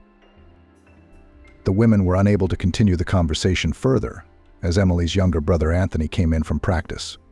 He was still a high school student, finishing 11th grade this year and preparing to go to university. Hi, little brother, Emily said the phrase in a deliberately cheerful voice. Anthony doesn't need to know anything. Hey sis, why aren't you at work? I'm working the second shift today. I just stopped by to see you and Mom. Emily and her mom decided to talk next time. Emily went to work. Michael. She decided not to say anything yet, but she wasn't planning on leaving him either. Amber called Emily 2 days later, though. "So, Emily, are you going to leave Michael alone?" "Mistress, she's never been treated with ceremony. Remember, I will never leave Michael alone. And you stay away from my father after all." "I won't. I'm going to make Jason leave your mother, and I'm going to leave her with nothing." "You little bitch," Emily almost shouted into the phone. "But you'll never get away with it, no matter how hard you try," and the girl herself hung up the receiver. Her hands were shaking from the vile words she had just heard. 2 days later, Jason didn't come home for the first time. Emily had been told about it by his mother. A week later, he told Susan he was leaving her for someone else. He couldn't hide it anymore. "Susan, thank you for all the years you and I have been together. Thank you for the kids, for Emily and Anthony. They're wonderful. But I'm sorry I met someone else," Jason said. It was hard for him to say those words. He'd been thinking about them for a long time. But Amber had forced him to leave his family. She'd blackmailed him into losing her, and he'd grown attached to her and couldn't live a day without her. After saying that, Jason went up to his bedroom to pack his suitcase. He did so quickly, and on his way out he added, "I'll file for divorce myself." When he left, Susan let the tears fall. In her opinion, it was the end of her family, which she had so lovingly created all this time. But somehow life had to go on. Susan stood by Emily. Amber, learning that Emily wasn't going to leave Michael, freaked out and decided to act out to spite her. Daily, she told her lover Jason to leave the family. "Jason, when you leave that Susan of yours and come to me so we can have a full family. I'm going to have a baby for you," Amber told Jason. His mistress took him in her affection, and Jason gave in, plucked up his courage, and told Susan the truth. And Amber rejoiced. After Jason came to her for good, she'd pictured Emily. But the reaction of her powerlessness, her anger at her father for abandoning her mother. But it was Emily's own fault. Amber had warned her. Emily chose not to retaliate against Amber. Spent all her free time at her mom's, which is exactly what her loved ones wanted. Amber, not seeing the wounded response at all, decided to move on. She wanted Michael too, and she didn't need Jason. Michael was her target. So she needed to set up a meeting with Michael. Amber and Michael worked for the same airline. Michael was a co-pilot at first and flew in the allotted hours and proved himself to his superiors in an extremely positive way. He became an aircraft commander. Amber worked for the airline as a flight attendant. She liked Michael immediately. In general, Amber had a love for pilots since childhood. She could not explain it in any way. But she read novels in her youth. For some reason, she imagined her soulmate was a pilot and no one else. When she saw Michael, she realized she was lost. She flirted with him for a long time, trying to draw attention to herself. Michael, who had no girlfriend at the time, fell for her advances and seductions. But he did not feel anything serious about her, and told her repeatedly. But Amber, at that moment, everything was fine. After all, Michael was with her, and it was the most important thing for her. And then Michael met Emily and disappeared. He left Amber, and he was honest with her about everything. She was furious, and she couldn't accept it.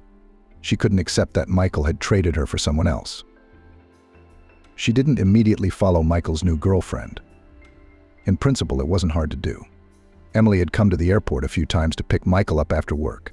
Then she found out all about Emily, her family, tracked down her father, and arranged a chance meeting in the parking lot. Amber went back to her big job to get Michael back. But he never came back to her. And one day, while leaving the airport with Michael, Amber struck up a conversation with him. "Michael, hey." Amber caught up with him. "How are you doing?" "Hey, yeah, I'm good." "Michael, I wanted to tell you that I'm not mad at you anymore," Amber said with a sly tone. "I finally met my love, too." "Yeah, I'm really happy for you. I really am." "I hope he's a good man?" Michael asked. "Yes, he is. And you know him?" "I know him. You intrigue me. Who is he? Tell me." "That's a mystery. Michael, why don't we go to the coffee shop tonight? Or do you want to come over for a cup of tea? just for old time's sake. Amber needed to lure him into her web. She had a plan in her head. Michael gave it some thought and agreed. Shall we? I'm not in any hurry right now. Emily's on shift till tonight. Oh great, to our favorite coffee shop like we used to. Aha. And Michael and Amber wrapped up at a diner near the airport. Have you had breakfast, Michael? No, I haven't. So I'm going to get some cereal with peanuts and tea. That's right. I do, Amber admitted to him, and ordered all the things she had listed.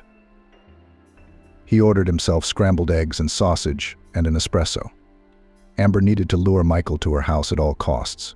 To do so, she opted for a sleeping pill in her purse, which she needed to discreetly slip into his drink. She had no trouble doing so.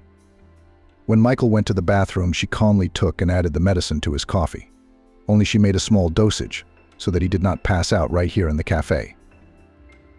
Unsuspecting, Michael calmly ate his scrambled eggs, began to drink. After taking a couple of sips, he felt weak and drowsy. I guess I'm so tired from the flight today that I'm really sleepy, Michael said, closing his eyes as he walked. Amber realized that now was the time to take action. Michael, why don't we go to my place? You can take a nap at my place, because it's a long drive home. He couldn't resist, so he agreed. Happy Amber took him under her arm and quickly led him to her car. As they drove, Michael fell asleep. She had to work hard to wake him up when they arrived and could barely get him up to her. When she got Michael into her apartment, Amber took him into the bedroom, took off his shirt, and covered him with a blanket. Then she undressed herself and lay down next to him. Amber did all of this so that she could take pictures of them lying in bed together and doing well. Those pictures were safely taken. There was no Photoshop needed. Everything looked so realistic that even a simpleton would believe it. After that, Amber got out of bed, changed into her house clothes, and lay down on the couch. Jason was on a business trip. There was no need to fear that he would suddenly come home. Michael woke up 4 hours later. He couldn't realize anything at first. Where am I? He whirled his head around, trying to figure it out. Honey, I've got you, Amber said affectionately as she ran in at the sound of his voice. You and I had such a good time. Michael couldn't understand a thing. What time? My head hurt like I'd been drinking nonstop for a week. I thought we were at a coffee shop. How did I get here? You invited me to your place. So I went. I love you. Amber hugged him. Michael pulled her arms off his shoulders. Don't, Amber. I don't believe there could be anything between us. You don't believe it, but look. The girl showed him the pictures she had taken. You set this whole thing up on purpose. You lured me to the cafe to slip me something. Michael couldn't believe the veracity of the pictures Amber was showing him. Michael, it was your initiative, and I just went along with it, Amber replied. Don't you ever send those pictures. Ashley, do you understand me? Do you? Are you threatening me? No, not yet. I'm just warning you. Michael barely got out of bed and walked out of the apartment. Amber was rubbing her hands together because she'd done it. Michael went first to the airport to pick up his car because he'd left work in a hired car. Then he was in a hurry to get back before Ashley got home from work. He broke all the rules, but he made it to the apartment where they'd been living together for months. He got there a half hour before she got back, changed quickly, and showered. All those half hours he wondered if he had something with Amber or if she'd cheated on him. Hi, Ashley greeted cheerfully when he got home from work. Hi, Ashley. Michael came out to greet her, gave her a kiss and a hug. I missed you so much. I missed you too. How's your mom? Michael suddenly asked her. Not good, Ashley said sadly. She can't get over it, and I don't know what to do. Ash, it's going to take time. Unfortunately, nothing else will help. I'm sure Susan will come through this ordeal with flying colors. We just have to wait a little longer. I certainly hope so, Ashley replied. She's spending a lot of time with Anthony. He's finishing 11th grade and getting ready for college. Her father hasn't called or written since he met Amber, and it's like he's lost his mind. As they say, a gray hair in his beard, a black eye in his rib. "What are your plans for tonight, my love?" Ashley asked playfully. "I just want to lie in front of the TV with my favorite girl," Michael replied. "I don't mind." Michael and Ashley spent the day together as they had planned. One day, Ashley went to her father's office to pick up his papers. Her mother had asked her to do so. Susan didn't want to see her husband again, so she asked her to go to Ashley's father's office. Ashley stopped by after work, and he wasn't there alone. Emily was sitting in her father's office. This meeting hadn't gone too badly, even though it had been unpleasant. "What can you do?" "Dad, Mom asked me to pick up my papers," Emily started the conversation. "Give them to me and I'll go. They're in the locker room now, in my briefcase." Jason went to the locker room, and Emily was alone with Amber in the office. She restrained herself from saying anything hurtful to Amber, but she wasn't holding back. "How did you like Michael in bed?" Amber asked ironically. "What's it to you?" Emily snapped at him. "Or does my father not suit you at all?" "No, I'm fine with him, but I like Michael better." "Stop it, Amber." Emily yelled at her. "By the way, Michael and I had a lot of fun recently," she said, as if she didn't mean it. "A couple days ago, Michael came over for a couple hours." "Didn't he tell you that?" "Oh, that's too bad. I thought you two had a very trusting relationship." "I don't believe you," Emily replied sharply. "And I have proof." Amber pulled out her phone to show Emily the pictures from earlier. "Well, I think we look great in bed together. Don't you think?" Emily flipped through the pictures, unable to take her eyes off them. While she was looking at them, her father came back with the papers. "Here you go," he said. Emily took the documents with trembling hands and left the office without saying anything. "What's wrong with her?" Dad asked Amber. "I don't know," she said. "I don't really care about your daughter, to be honest." Emily walked on, tears dripping from her eyes. She couldn't believe that her beloved Michael, her sweetheart, was cheating on her. The girl got into her car, let the tears flow, and then drove home. She needed to find out all the things that Michael was hiding from her. When she arrived, Michael was home. "Hi, sweetheart," he said. But Emily didn't say anything, just looked up at him with her big, blue, crying eyes. "Is something wrong?" "Something with Mom?" Michael asked her. "No, Mom's fine. But our relationship is over," Emily replied. "What are you talking about?" "Anne, I don't know what you're talking about." "I'm saying you can go back to your Amber. You and I are no longer on the same path. How could you go out with me and get in bed with her?" After saying that, Michael realized what he was talking about. Amber showed her the pictures she'd taken when he'd suddenly fallen asleep.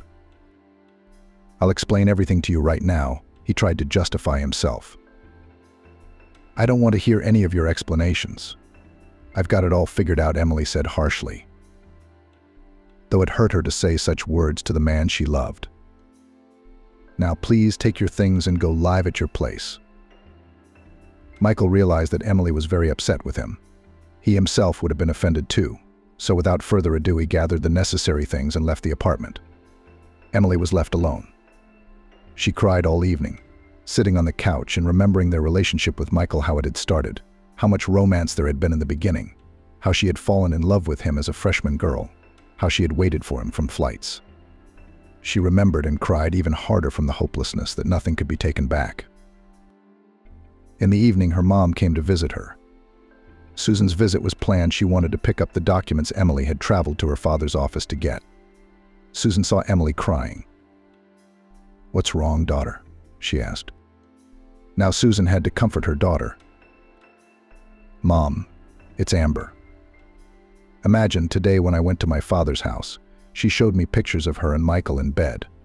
It was a few days ago," Emily said, sobbing. She felt sorry for herself. "Are you sure it's not a montage?" Susan asked. "Just knowing Michael and his attitude toward you, I can't believe it. What did Michael say to that?" "And I did not listen to him," said the daughter. "The picture was enough for me. But you can't do that. You always have to hear two points of view. This Amber's interest is clear to me. She wants Michael back any way she can. She even went through Jason, but she realized she didn't get her ex back. She's angry, and she's being mean. Mom, not making excuses for him, her daughter continued. I'm not making excuses. That Amber is an asshole, and she needs to be dealt with in her own way, Susan said firmly. She was belligerent.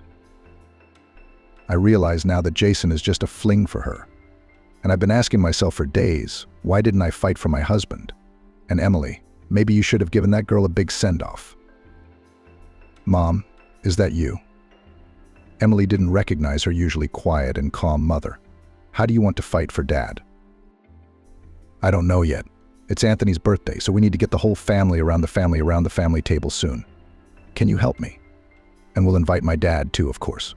Without Amber, of course. And we'll reminisce about all the good times we used to have together. Mom, I don't know what it'll look like, but I'll help, Emily nodded. Her resentment toward Michael had been put on the back burner for now. Emily spent all her free time preparing for her brother's birthday. Anthony was turning 18. He decided to celebrate his holiday twice, with friends in a cafe and with relatives at home. A couple days before the party, Anthony called his father. Dad, hi. I hope you didn't forget. It's my birthday. No, of course not, son. How could I forget? Jason replied sincerely. He had a wonderful relationship with his son. He didn't want to lose that relationship to a new love. Dad, we're going out with the family. I'll see you at home on June 25th. Will you come? Jason paused for a moment, which made Anthony want to get upset, and then he said, I will, Anthony, thank you. I just hope you'll come without her. You know, Mom, Emily, the in-laws, no one will be happy to see her. I'm not such a fool, his son realized. And Jason did keep his word and came to the party on time and without his Amber. Susan met her husband as if there had never been any marital discord in their relationship. She was affectionate, friendly with him. It was a family celebration that everyone enjoyed, and the birthday boy himself was happy, and a full family, and gifts that made him relatives. After the feast was nearing completion, Anthony with a glass suddenly rose from the table. My relatives, I want to say a big thank you to all of you. Thank you for what I have. To you, Dad, I say a special thank you for coming, and we are together with you now as before. Anthony's words touched both his father, mother, and Emily deeply. Even tears rolled out of their eyes and fell into the glasses with sparkling wine. Emily, where is Michael? The father asked his daughter. He didn't know they were in a fight and Michael was on a flight. She had lied to him. She didn't feel like telling her father the whole story right now at the party. The family and friends slowly began to disperse. But Jason, after drinking a little wine with Susan's brother, didn't want to leave. Dad, why don't you stay home tonight? Suggested Emily, who wanted to annoy Amber. Dad didn't refuse the offer. He was glad he did, because he would have been too embarrassed to ask to stay over. He and Vitaly sat outside that night. Jason went to his and Susan's bedroom, as was his habit, and only when he lay down did he realize that he had done something wrong. But Susan didn't kick him out, but decided to use her mistress's methods. As soon as Jason fell asleep, Susan took a picture of them together. All night Jason's phone was ringing off the hook with missed calls. But Susan turned down the sound on her phone and fell asleep peacefully. She was furious that Jason wasn't answering her. She knew exactly where her lover had gone and was very worried about missing Michael. She couldn't let Jason go now, or she'd be left with nothing. And she didn't want that. She called all night, then all morning. Jason woke up around 0800 and grabbed his phone and saw about 30 missed calls from Amber. He immediately called her back. So where were you all night? My son's birthday party ran late, Jason said. Amber answered with a look of displeasure. I fell asleep on the couch in the living room, Jason lied. I'll come over and explain everything. Jason hadn't even had breakfast, leaving his former home. Susan had sent the pictures from the night before to Amber through Emily right after her husband left. Amber got those pictures and was just furious. As soon as Jason walked in, she gave him a huge scandal. He didn't confront her. He had a headache. He drank a cup of coffee with a hangover and drove to work. He didn't have the energy for a fight. He wasn't sure if he wanted to spend the rest of his life with Amber. Meanwhile, Emily's mom insisted that Emily have a serious talk with Michael. "You're the master of your own destiny," Susan told Emily. "And if you want to live the rest of your life with him, talk to him. Tell him the truth about Amber. Tell him that she is now your father." Michael, on the other hand, is still in the dark about who Jason and the mistress are. "We need to untangle this snake pit. And who's going to do it if not you and me?" Over breakfast, they began to spend many a night at my parents' house. "Michael calls you," Susan said. "Yes, every day. But I don't answer the phone. I think he betrayed me." "What if Amber set this whole thing up on purpose to break you two up? You have to meet him." Emily thought about her mom's suggestion for a long time. On the one hand, she really wanted to meet Michael. She missed him so much. But on the other hand, she immediately remembered those nasty pictures, and she didn't want anything else. But the meeting presented itself. Michael was waiting for Emily at her work. "We need to talk to you right away," he said. "This can't go on much longer. I have to explain everything to you." Without speaking, he took Emily's hand and led her to his car. She didn't resist. In her subconscious, she was looking forward to this meeting. "I owe you an explanation about these pictures," Michael began. "Yes, they were taken at her house. But I honestly don't remember when. One thing I do remember is that Amber and I were leaving work after a hard shift. She invited me to a coffee shop near work. Since you were working through the evening, I agreed to sit for an hour and have breakfast. And after I drank the tea, it was all a blur. I don't remember how I got into her car. I don't remember how I ended up in bed at her place. You may not believe me, but I remember everything very, very vaguely. It was like something had been put in my drink." "I believe you," Emily replied. "I believe that she's capable of it, because she's been trying to break us up for so long. And your biggest mistake right now is that you didn't tell her that Amber is your ex-girlfriend, and she wants you back so badly." Michael, hearing those words, turned sharply toward Emily. "How do you know that?" "Amber told me. You know that Amber and Daddy's mistress are the same person." He couldn't hide his surprise. "But how? So your dad is dating my ex-girlfriend?" "Yeah, that's right. But that's not all, Michael. Your ex-girlfriend Amber specifically started dating my dad Jason to get back at me. I went out with her, and she told me in no uncertain terms to dump you so she'd leave my dad alone. But I didn't, as you can see, because I love you. And that really pissed her off. So she decided to set me up with pictures of you. But that doesn't mean that nothing happened between you two." "I mean, it doesn't," Emily said. "Michael, I swear to you that nothing happened between me and Amber. At least not while I was in my memory." "Yes, I do," Emily said affectionately. "But why didn't you tell me earlier that you knew all about Amber?" "I didn't want to involve you in the family squabbles," she said. "Does your father know about Amber? Did she go out with him on purpose?" "No, no one's told him that yet. I want to tell him, but I just need him to hear it from Amber. He might not believe me." "Then we'll build on that," Michael suggested. "Let's get Amber out in the open." "How do we do that?" Emily asked again. "You need to meet with her again, but record the entire conversation. I'll call her now and make an appointment," Michael suggested. Emily nodded. There was one number in her phone book. She found it, called it. It rang. "Hello," Amber answered. "Amber, this is Emily, Michael's current girlfriend. Remember when we met you at the coffee shop?" "Yeah, of course I remember. I'm going to be your stepmom soon." Amber said into the phone.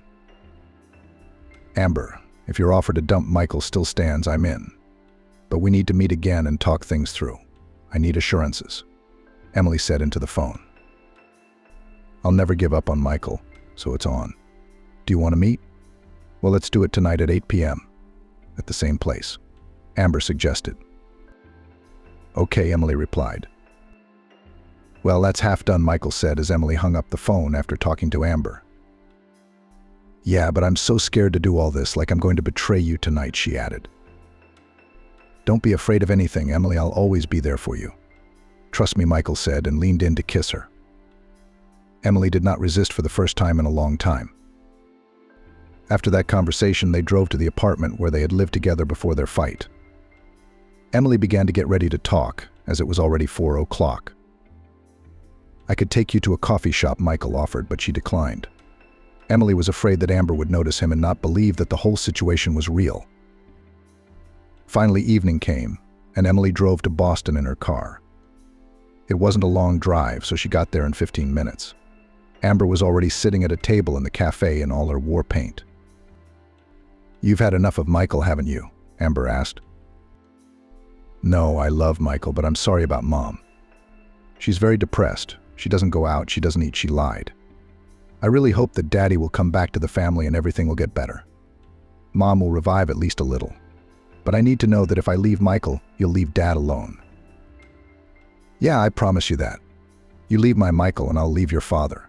I don't love him. I don't love him. I only needed him to accomplish my goal," Amber said loudly. Emily had time to turn on the recorder on her phone and write it all down. "Okay," Emily replied.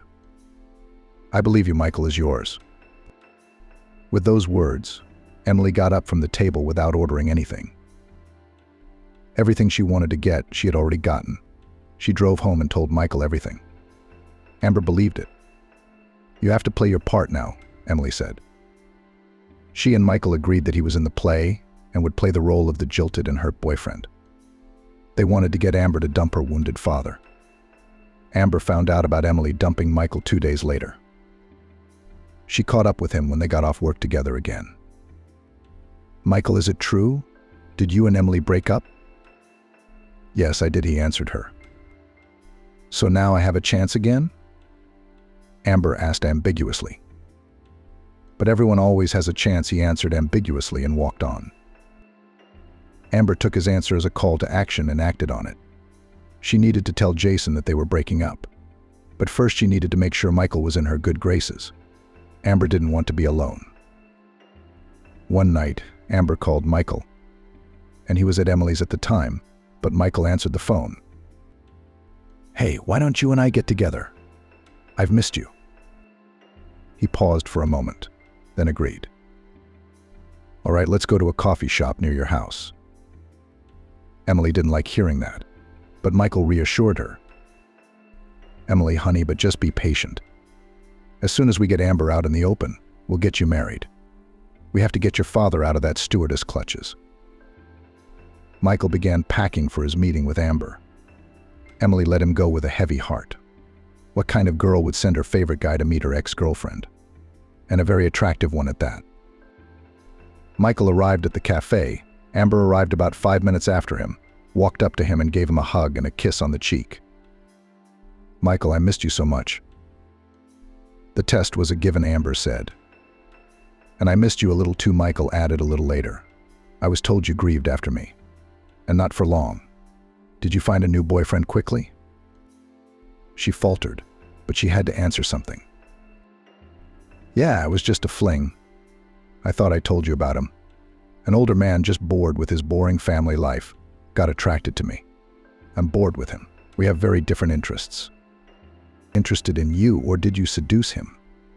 Michael clarified. "Michael, but let's not get into that. I'm way past that stage of my life.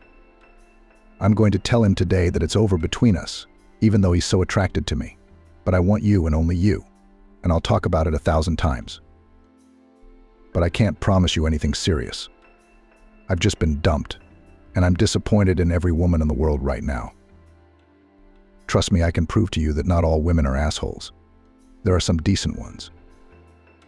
We'll see about that. First, you need to break up with your current boyfriend." "I'll do it tonight," Amber replied. Michael and Amber sat in the cafe for about an hour and a half talking about nothing. Michael was once again convinced that Amber wasn't right for him, she was too empty for him. Amber told Jason some unpleasant news that evening. "Jason, we have to break up," she began the conversation. The man had had a busy day today. He hadn't eaten most of the day. He hadn't waited for dinner from Amber either. "Amber, what the hell are you talking about?" he said. "I'm tired as a dog today. I'm hungry, but there's nothing at home. You were home all day yesterday. Why didn't you at least boil some borscht? And now you're telling me you're breaking up with me. Jason, I'm not kidding. I want to break up with you. I mean it, Amber added. What's the reason? The man asked sternly. I don't love you.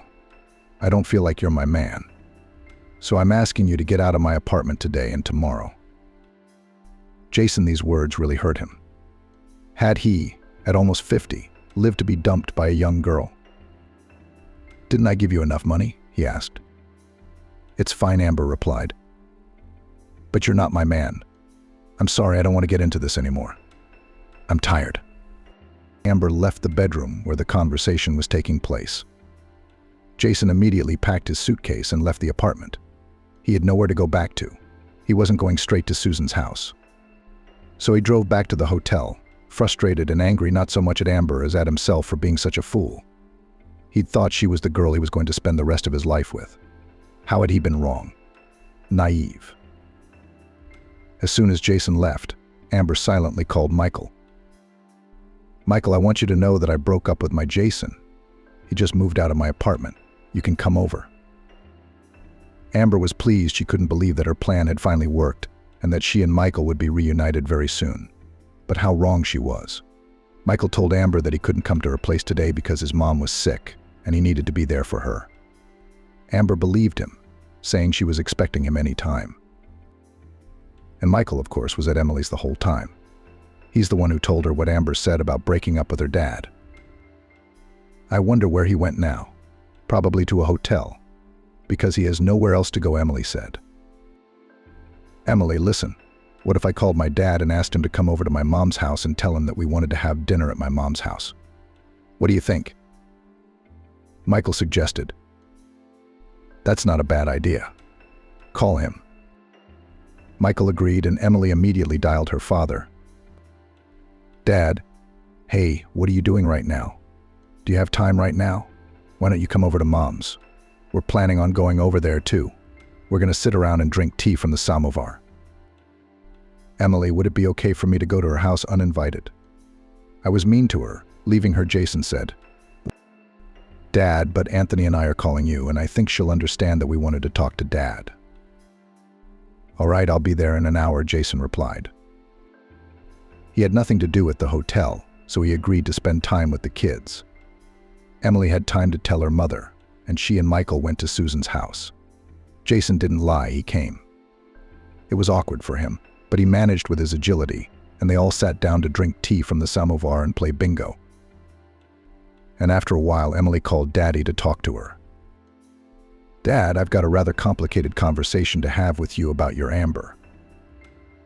I broke up with her today. She kicked me out of her apartment, said she didn't love me, Jason replied. I know how. I didn't turn on the recording on my phone. Yeah, I promise you. You leave my Michael, and I'm leaving your father. I don't love him. I only needed him to accomplish my goal, Amber said on the recording. Dad, Amber didn't love you at all. She only seduced you to get Michael away from me. She'd dated him before, but Michael dumped her when he met me. And I just found out all of this recently.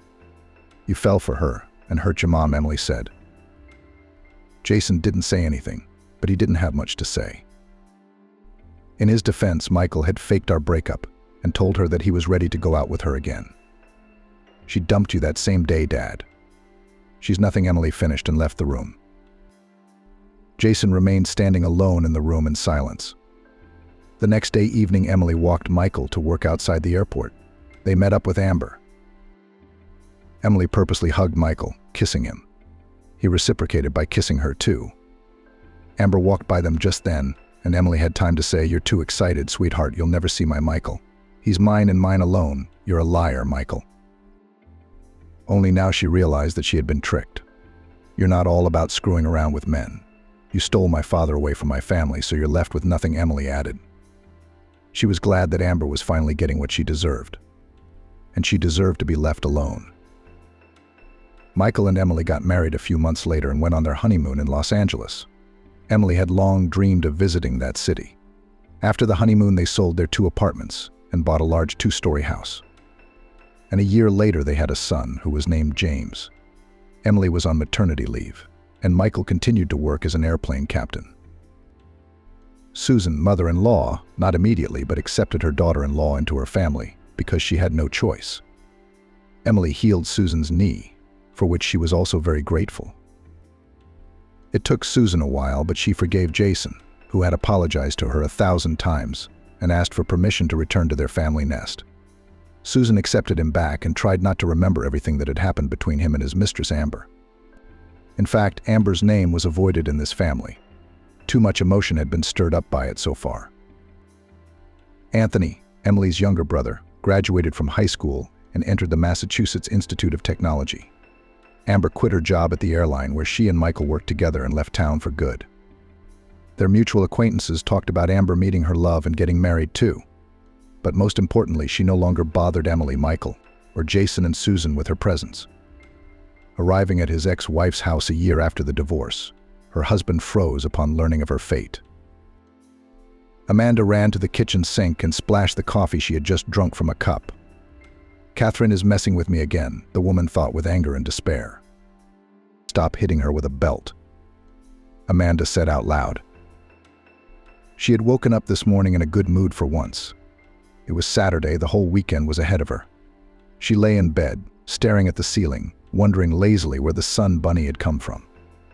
She didn't immediately realize that it was a mirror lying on her bedside table, on which the rays were falling. How quiet is the house? Amanda wondered. It was 10 o'clock. John and Catherine should have been up by now.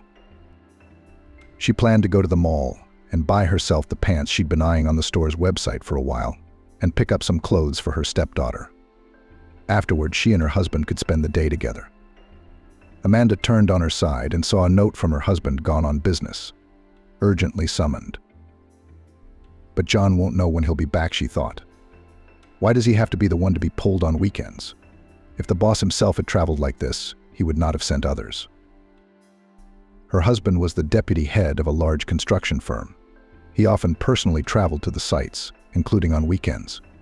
This dampened Amanda's mood a little, but she tried not to give in to sadness. The woman threw a robe over her nightgown and went down to the first floor. In the kitchen, she boiled water in an electric kettle, poured ground coffee into a cup, and poured boiling water over it.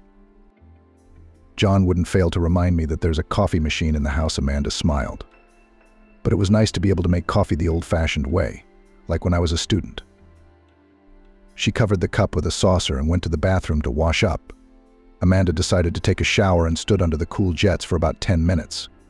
Then she returned to the kitchen, looked out the window and smiled at the sunny summer day that promised only good things. But it was a sip of coffee that ruined everything. Apparently, while I was in the bathroom, Catherine came into the kitchen and put something in the drink. Amanda pondered. What kind of nasty stuff did she find? Was it black pepper or Brooklyn? She had no desire to taste the liquid a second time. She emptied the cup into the sink and sighed. Her mood was hopelessly ruined. For the 6 years that Amanda had lived with John, she had tried to find common ground with Catherine, his daughter from her first marriage, but she had failed. And it all started with their very first meeting, when a man brought his then not yet wife, but the woman he loved to introduce his 9-year-old daughter. "I had one mom, and I do not need a new one," said the girl, turned around and went into the room. "Will she get used to it?"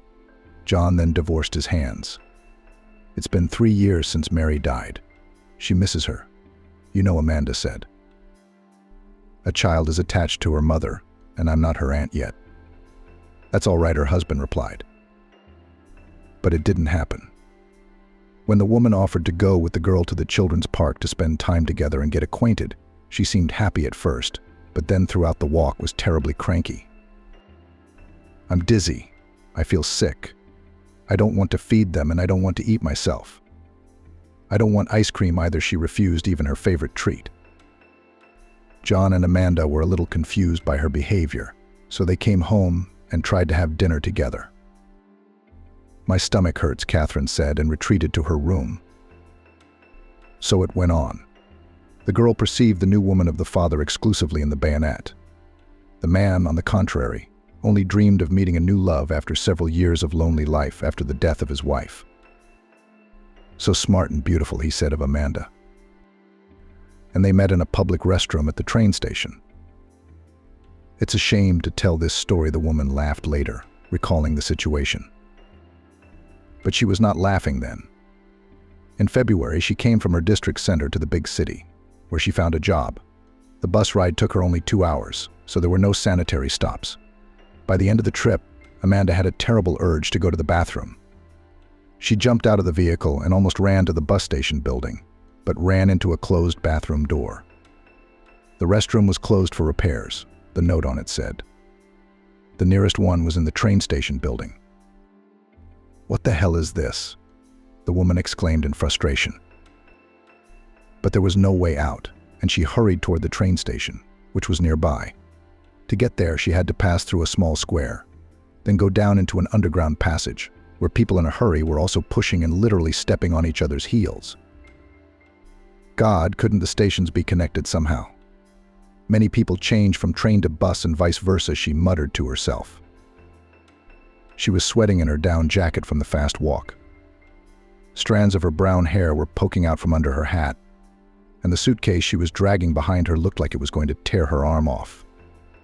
Already barely tolerable, Amanda walked into the building and saw the huge lines. The women's restroom. And it's in a train station. However, the toilet is working. One of the people standing there was indignant. There were no people in front of the men's. Amanda, disregarding propriety, opened the door, saw a vacant stall, and ran in without thinking. The woman slammed the door shut behind her with a jerk and finally went to the bathroom. Ushish, she sighed in relief and smiled. That incredible feeling of relief. And then she saw that she hadn't closed the latch on the stall door. But it didn't matter, because luckily no one was trying to get in from the other side. The woman pushed the handle and pushed the door open to get out. But it wouldn't open. The handle didn't go all the way down. Amanda jerked on it some more, but to no avail. "What kind of bad luck is this?" she said aloud. "Madam?" came a voice from the next stall. A little surprised to hear that woman's voice. "But do you need help?" Very much, Amanda ventured, embarrassed. "I think the lock's jammed. The knob won't budge." Just a second, she heard the sound of water running from the stall. "Okay, now my hands are blistered. I'll think of a way to get you out." Amanda heard the sound of water running from the faucet, then the sound of a zipper being stretched, and then some rustling. "Found it," the man said cheerfully. He started picking something in the lock, and after a minute he swung the door open. "And here I am, saving the princess imprisoned in the tower," he joked, holding a screwdriver. "Yeah," Amanda smiled.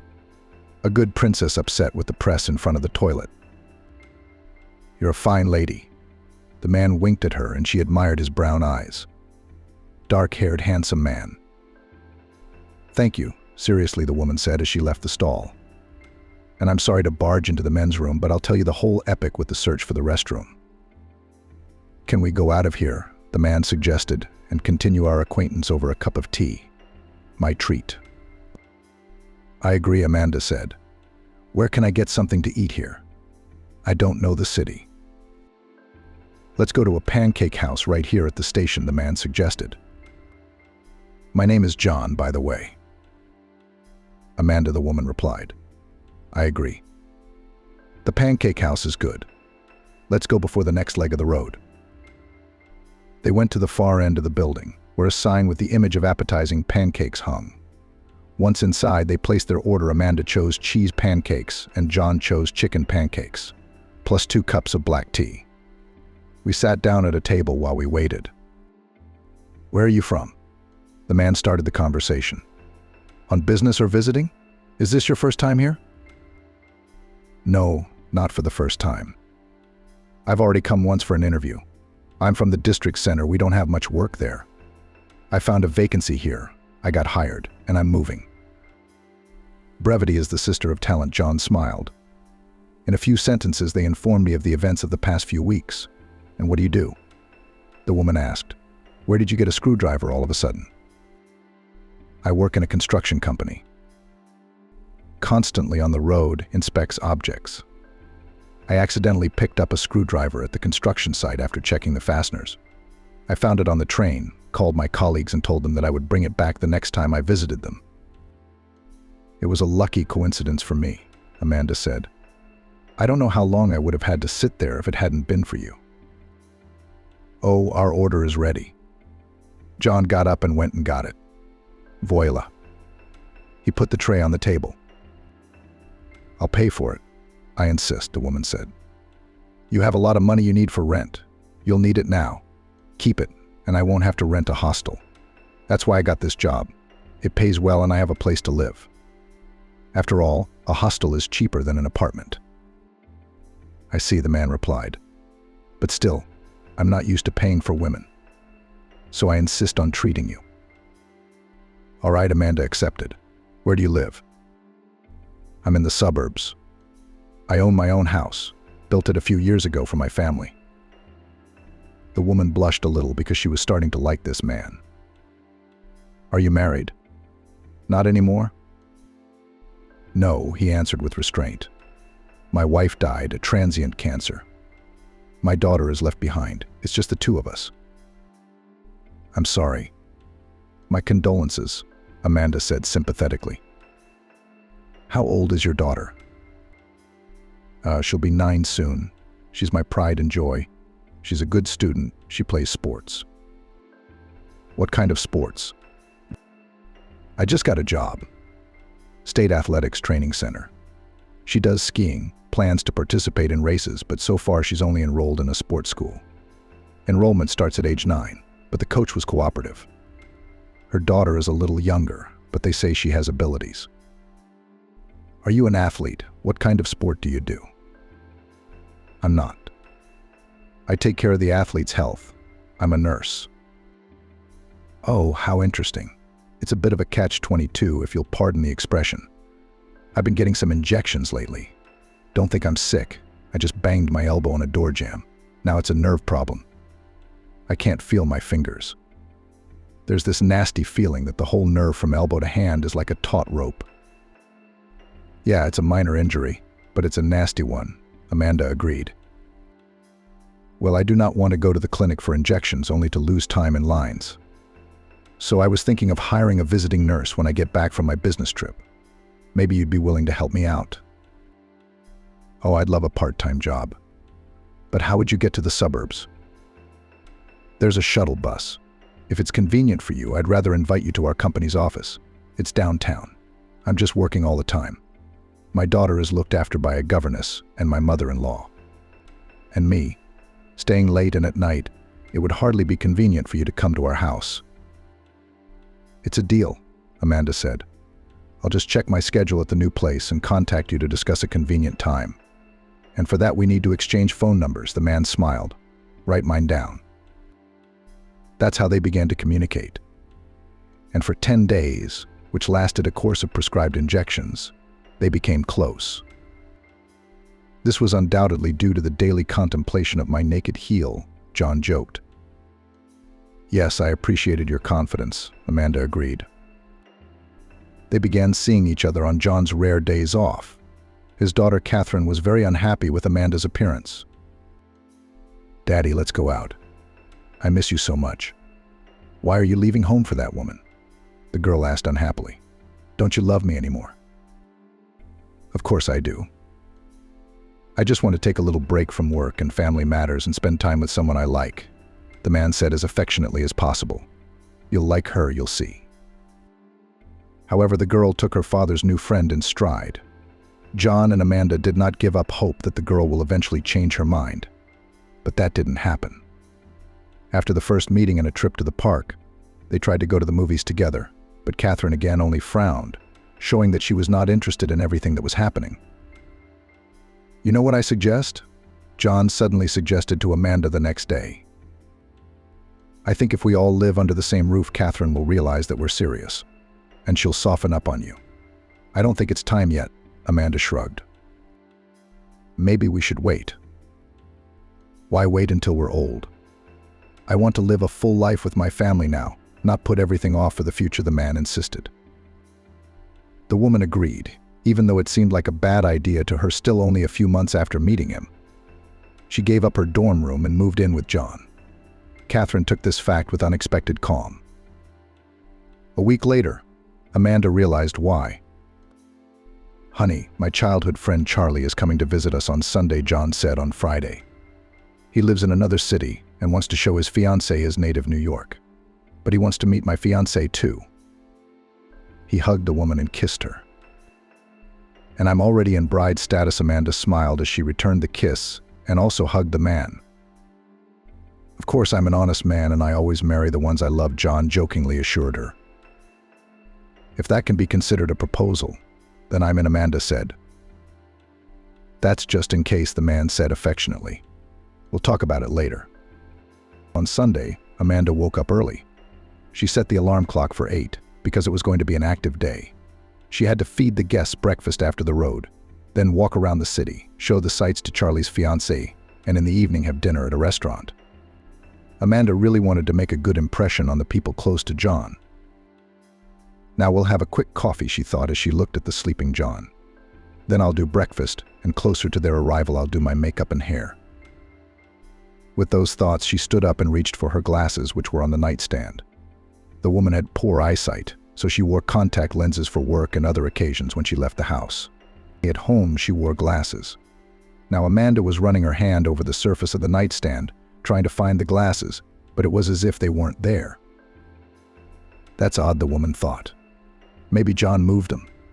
But why? And I don't want to wake him up." She got up, bent over to the nightstand, trying to see what was on it.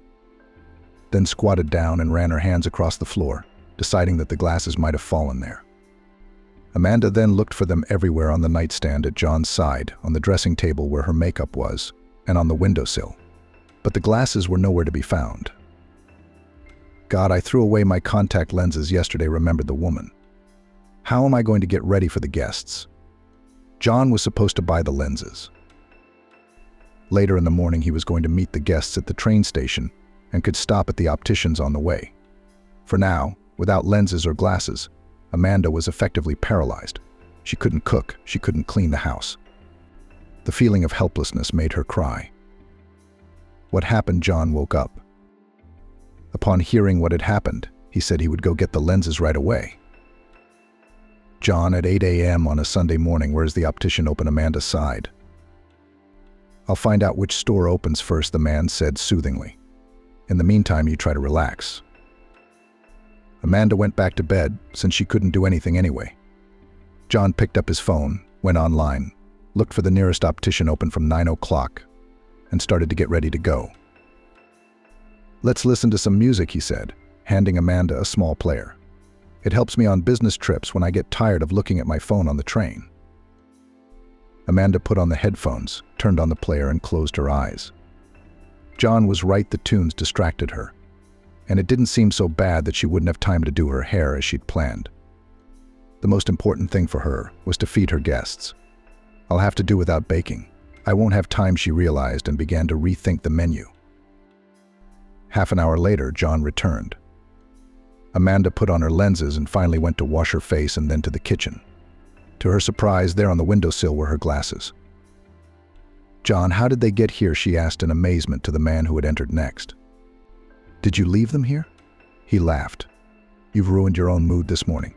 I'm sure I didn't put them here. Why would you? How would I have gotten to the bedroom without them?" "Well, maybe you're tired." "Took them off, left them on." The man shrugged. But Amanda was sure she couldn't have done such a thing. She had a bad suspicion in her head that she decided not to voice for the time being. In a couple of hours, the guests were to arrive, and she didn't want to meet them with a scandal and without food, so she started cooking. The rest of the day went according to plan. John's friend and his fiancée arrived. Everyone liked each other and had a good time. Even Catherine, who had been taken for a walk around the city, seemed to be in a good mood. "Maybe I'm imagining things for myself," thought Amanda, observing the girl's behavior. But after a few more days, she became convinced of what she already suspected.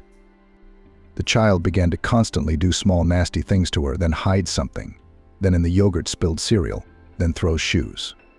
Amanda just kept quietly tidying up.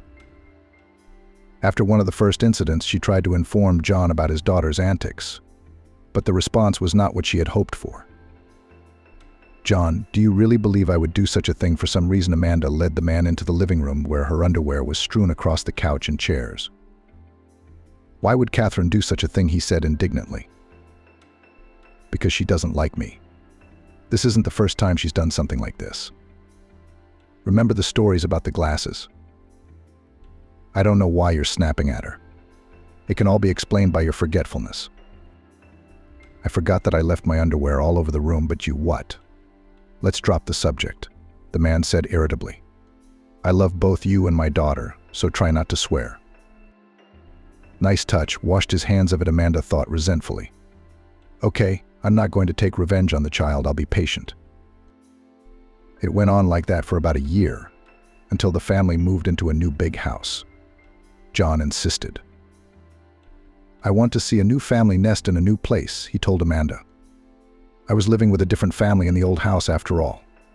It's time for us to start our own. You and I have been putting off getting married. But I think we should get married, and the house is officially in your name. You're a little emotional when you talk about such important steps, aren't you? The woman was a little surprised. Perhaps I'm afraid to jinx my happiness, the man smiled. It hurts when you enjoy life, and it is like envy to you as a footstool. Like my first wife died, Catherine had just grown up.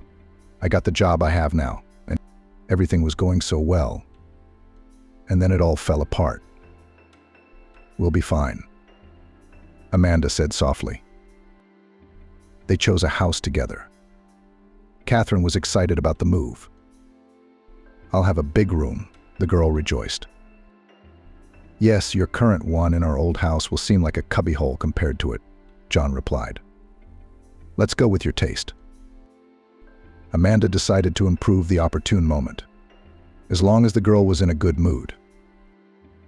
Let's you be the one to choose our common house. Look where you like best, what room, what yard, and so on. Okay, Catherine agreed cheerfully. John silently took Amanda's hand and discreetly stroked her fingers in appreciation. They found the house quickly enough. The two-story building was located in a quiet neighborhood. There was a small courtyard in front of the front door, and a large area at the back of the building where they could plant flower beds or vegetables. Trees were already growing their fruit: apples, pears, ornamental, and birch trees. The whole family literally fell in love with this place, and the deal to buy it was done. A couple weeks later, they moved in and immediately put their old place on the market. We'll use the money to go on a honeymoon, John said that evening at the first dinner in the new house. And we're going to furnish the place to our liking. And we'll buy you a car, finally. Thank you. I'm very happy right now, Amanda replied. And I'm grateful that you've changed my life. You changed mine, the man looked at her tenderly. Catherine, who was watching the scene, wrinkled her nose but said nothing. 6 months later, the couple played a wedding. There were few guests: John's father, his mother was dead, Amanda's parents, and a few of their closest friends.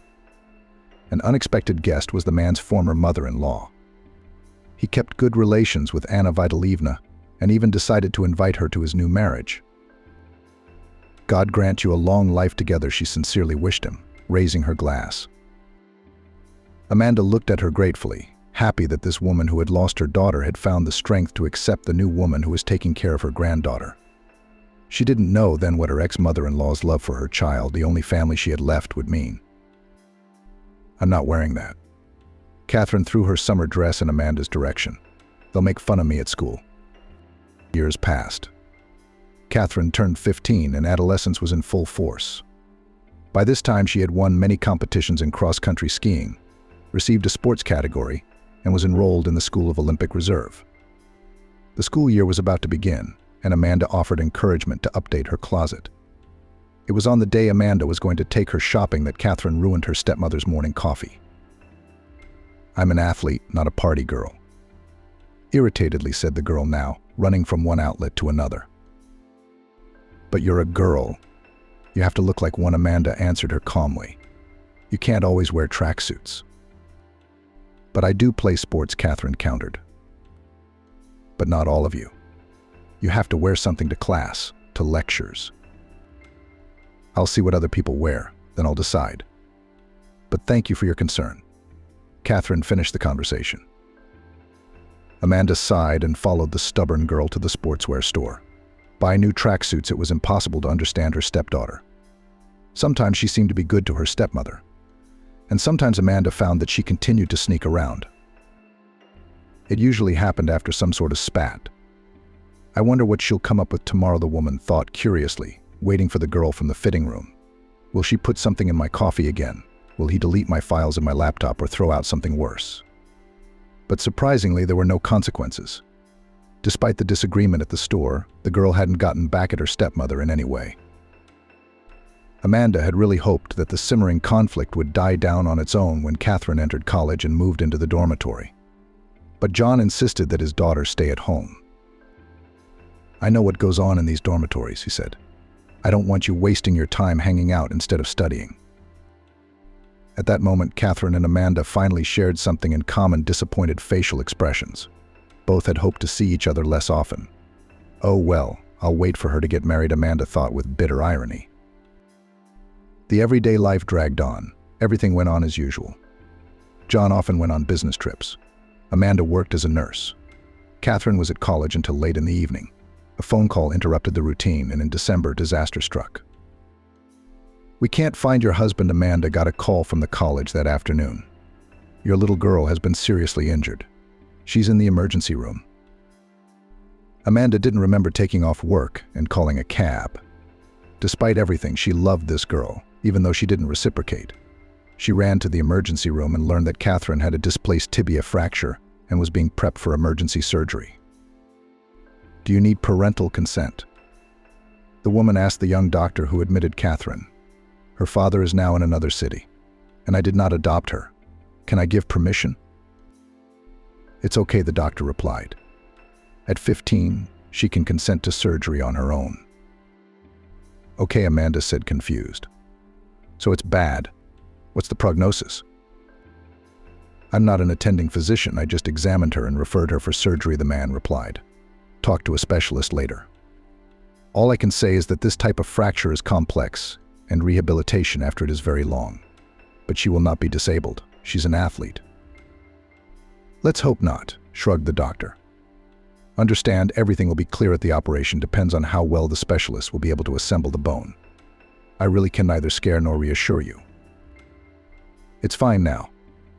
I'm sorry, Amanda said. Wait until the surgery is over. The doctors will come out and tell you everything at once. The woman went to wait in the lobby of the clinic. She tried to call John, but he didn't pick up. Maybe he's in negotiations, Amanda thought, even though it had been hours already, and no one still couldn't reach him. How worried is he going to be, poor guy?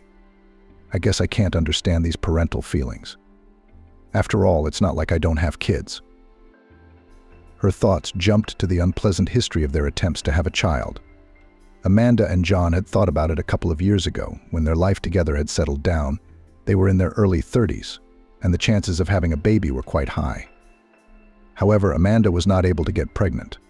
They had undergone numerous tests that showed the couple to be perfectly healthy.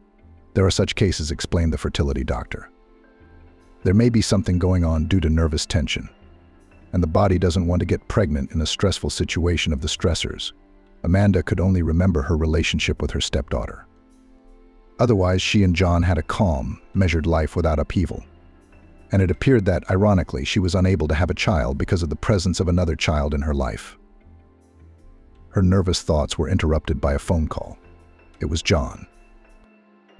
Oh my God, he said, horrified to hear what had happened. I'm on my way. I'll be there tomorrow. Take care of everything, please. The girl was operated on immediately. The doctor came out to Amanda and said he was satisfied with the result. Catherine was coming out of anesthesia, and the woman was told that she could visit her tomorrow. Amanda went home. It's unaccustomedly quiet here, she thought as she entered the house. Amanda went to the bedroom, and from her worry she powerlessly sank down on the bed and fell asleep. It was as if everything went well from there. Catherine was discharged, being warned that she would have a cast for at least 2 months. The girl was very upset because she missed classes and was basically very limited in movement. She sat at home, read a lot, and watched movies. You look so downcast, Amanda said, looking at her daughter. What do you want? She's very worried about not being able to play her favorite sport, John replied. It's hard for her at her age to put up with so much. It's all about getting it right, John sighed. I'm sure she'll catch up with her classmates. But Catherine was not so lucky. When it came to the point to remove the cast and begin the long rehabilitation process, it turned out that the bones are not properly healed, and there were symptoms of osteoporosis. The bone had become less dense and less strong, the doctor explained to John and Amanda. This can lead to new fractures, even from minor stresses. What should we do? John asked. His voice trembled. Treat it. First, we have another operation as soon as possible, and then take special drugs to stimulate bone formation. The endocrinologist prescribes them. That's good. Who do you recommend? Clarified the worried father. I would recommend treatment abroad. There are good clinics in Germany, but it will be expensive, you understand. We'll find the money, John replied calmly. They drove home depressed in Amanda's car. The woman was driving. John and Catherine sat in the back. The girl pressed herself against her father and cried quietly, realizing that it will not soon be able to take up skiing and generally return to the usual way of life. I'll have to leave the school, finally raised her voice Catherine. Let's not be in a hurry, John said soothingly and held his daughter to himself. Take a sabbatical for a year. Amanda was silent the whole way there and back. The woman sympathized with Catherine, but she had some very important news of her own that she didn't want to tell her family yet. What good fortune. What bad timing, Amanda thought in the bathroom this morning when she saw the 2 long-awaited stripes on the pregnancy test. No, the good news will have to wait after all. I have to deal with Catherine first. The woman decided and put the test back in the package, and then hid it in the pocket of her robe. And now, on her way home, she tried her best to hide her joy at finally becoming a mother. No matter how hard she tried to shift her focus to her stepdaughter's health, Amanda couldn't escape the thoughts of her future child. Boy or girl, she pondered. And how will they get along with Catherine? Won't she be jealous if she starts doing nasty things like she did to me? This is where Amanda started to get worried. And that's when she intercepted her stepdaughter's tense gaze in the rearview mirror. Amanda flinched. She was staring at her with unconcealed anger. The woman averted her eyes and gripped the steering wheel. She felt very scared. She had a premonition of something very bad. I found a suitable clinic for Catherine in Germany, John said a few days later. Now I will collect the money. The amount, of course, astronomical, more than 1 million rubles. And this is only for the operation. And also rehabilitation. What's all this money for? Amanda was horrified. It includes not only surgery, but also tests, a consultation with an orthopedic traumatologist before the operation, and examination after the surgery. 3 days in the hospital, 6 days in a hotel. And transportation pickup from the airport, take to the hospital, and then to the hotel. I see, the woman sighed. At least afterward, when Catherine comes home, I'll be able to take care of her myself. I'm a nurse, so at least we'll save a little money. Why don't you want money from me? Catherine suddenly said rudely. There's plenty to spend it on. Amanda was taken aback. I just wanted to know what the money would be used for. So it's all inclusive, except for the food. That means there's money for that too. You're right, said John. I planned to borrow the whole amount from the director of my company and pay off part of her salary. John served the whole amount and made an appointment. The director agreed to give the money in a large advance, and John received it a few days later. I've never seen so much money, Amanda said as they spread the bills out on their bed to do an exact count. It should be enough for everything, both surgery and rehab. But I'll give you more if you need it, John said. Children are sacred. How do I tell him I'm pregnant? Amanda thought after he said that. Maybe I should wait until Catherine's surgery and then tell him the good news. They put the money in the nightstand in the bedroom and went to bed. In the morning, everyone went to work, leaving Catherine to pack. For the hospitalization, her grandmother Anne came over to help. All day Amanda was distracted. She barely worked her shift. Tired, she got in her car and drove home. The next day she felt worse, dizzy and nauseous. Could it be toxemia? Amanda thought. It's a little early. Maybe it's the age thing. I wouldn't drive today, in case she felt sick, so I'd call a cab. At work, she felt bad. She excused herself and went to see a gynecologist. Her eyes were blurry. Could Catherine have poisoned me with something? She had a terrible thought. No, she's not capable of serious harm. She can't do a little mischief, but she can't poison me. The doctor advised Amanda to drink plenty of water, to include fermented milk products and porridge in her diet, and prescribed magnesium and vitamin B6 supplements. Amanda drove home, wishing she could go to bed sooner. She felt weak and drowsy, but a nightmare awaited her at home. The money's gone. She was startled to see John at her doorstep. How? Catherine was home, and her grandmother Anne. Who could have gotten in? They say they left to buy Catherine a backpack for the road. The old one was all worn out. But who could have known we had that kind of money at home? Only ours. Your principal. Amanda was thinking out loud. I'm shocked, to be honest, John admitted. We have to leave tomorrow. Everything's been arranged, and we don't have the money. Amanda went up to the second floor, went into the bedroom, and sat down on the bed at a loss. Her head was simply splitting. Her brain refused to recognize the reality of what was happening. She stared blankly at the nightstand where the money had been lying in the morning and didn't know how to comfort her husband. We found the money. She suddenly heard Anne's voice from downstairs. Amanda struggled to get up and walk downstairs. She was glad that the situation was resolved and wanted to know what had happened. She walked into the living room, and Anne said caustically, "Shame on you, thief." "What are you talking about?" Amanda asked, puzzled. "How could you steal money from a sick child?" Anne turned to her. "It's a good thing I thought to look in your car." "And we found the whole amount there," added Catherine, who was sitting next to her grandmother on the couch. John looked at his wife in silence with contempt. She did not know what to say, so absurd were these accusations. "She hid them in the trunk under a bag with some tools," said Anne. "I didn't expect that. You've lived together for so many years, and you?" "Why did you skip work today?" Catherine added. "We're thinking where to hide the money? Were you looking for a safety deposit box? Or did you want to give it to your lover, but you didn't have time to take it out?" "What is this nonsense?" Amanda finally found her voice. "And how do you know I wasn't at work? I called you to see if you had an extra backpack. I had a doctor's appointment." "You could have called my cell phone." "Why would you call my cell phone at work?" Catherine said, "I don't understand what you're thinking about money. You didn't plan any of this?" "That wasn't the plan." Anne interrupted her. "Maybe you planted it on me," suddenly realizing, turned to Catherine. "Amanda, nice setup. Very skillfully thought out this time. Slipping money into my car. It's not like putting pepper in my coffee. You're an asshole, not a human being." The woman suddenly burst into tears. "All these years we've been living, and you're ruining my life." So John roared, "Shut up," and he turned on his wife. "How dare you yell at my child, and a sick one at that? And how dare she accuse your wife of incomprehensible things?" Amanda parried.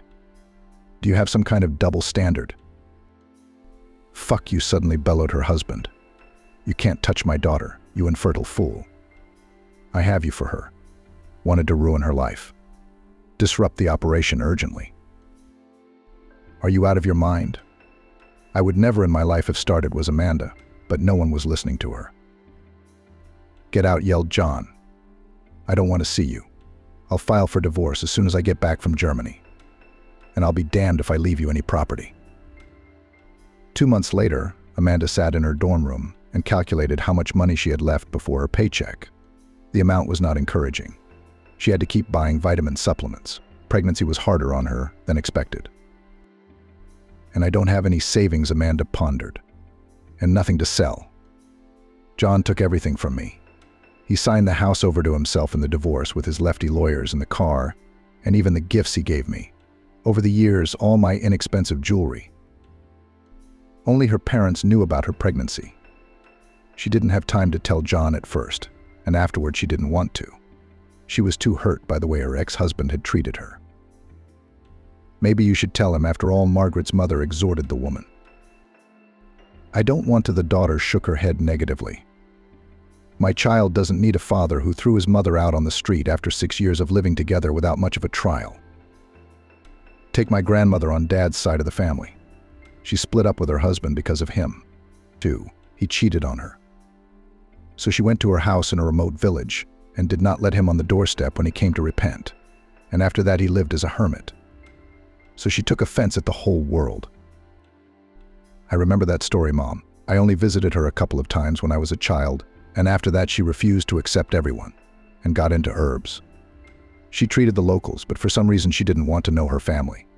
Strange, isn't it? And her house is still intact. But no one goes there. When they buried her, they forgot the road. It's probably overgrown. But I'm not going to be a hermit, Amanda smiled.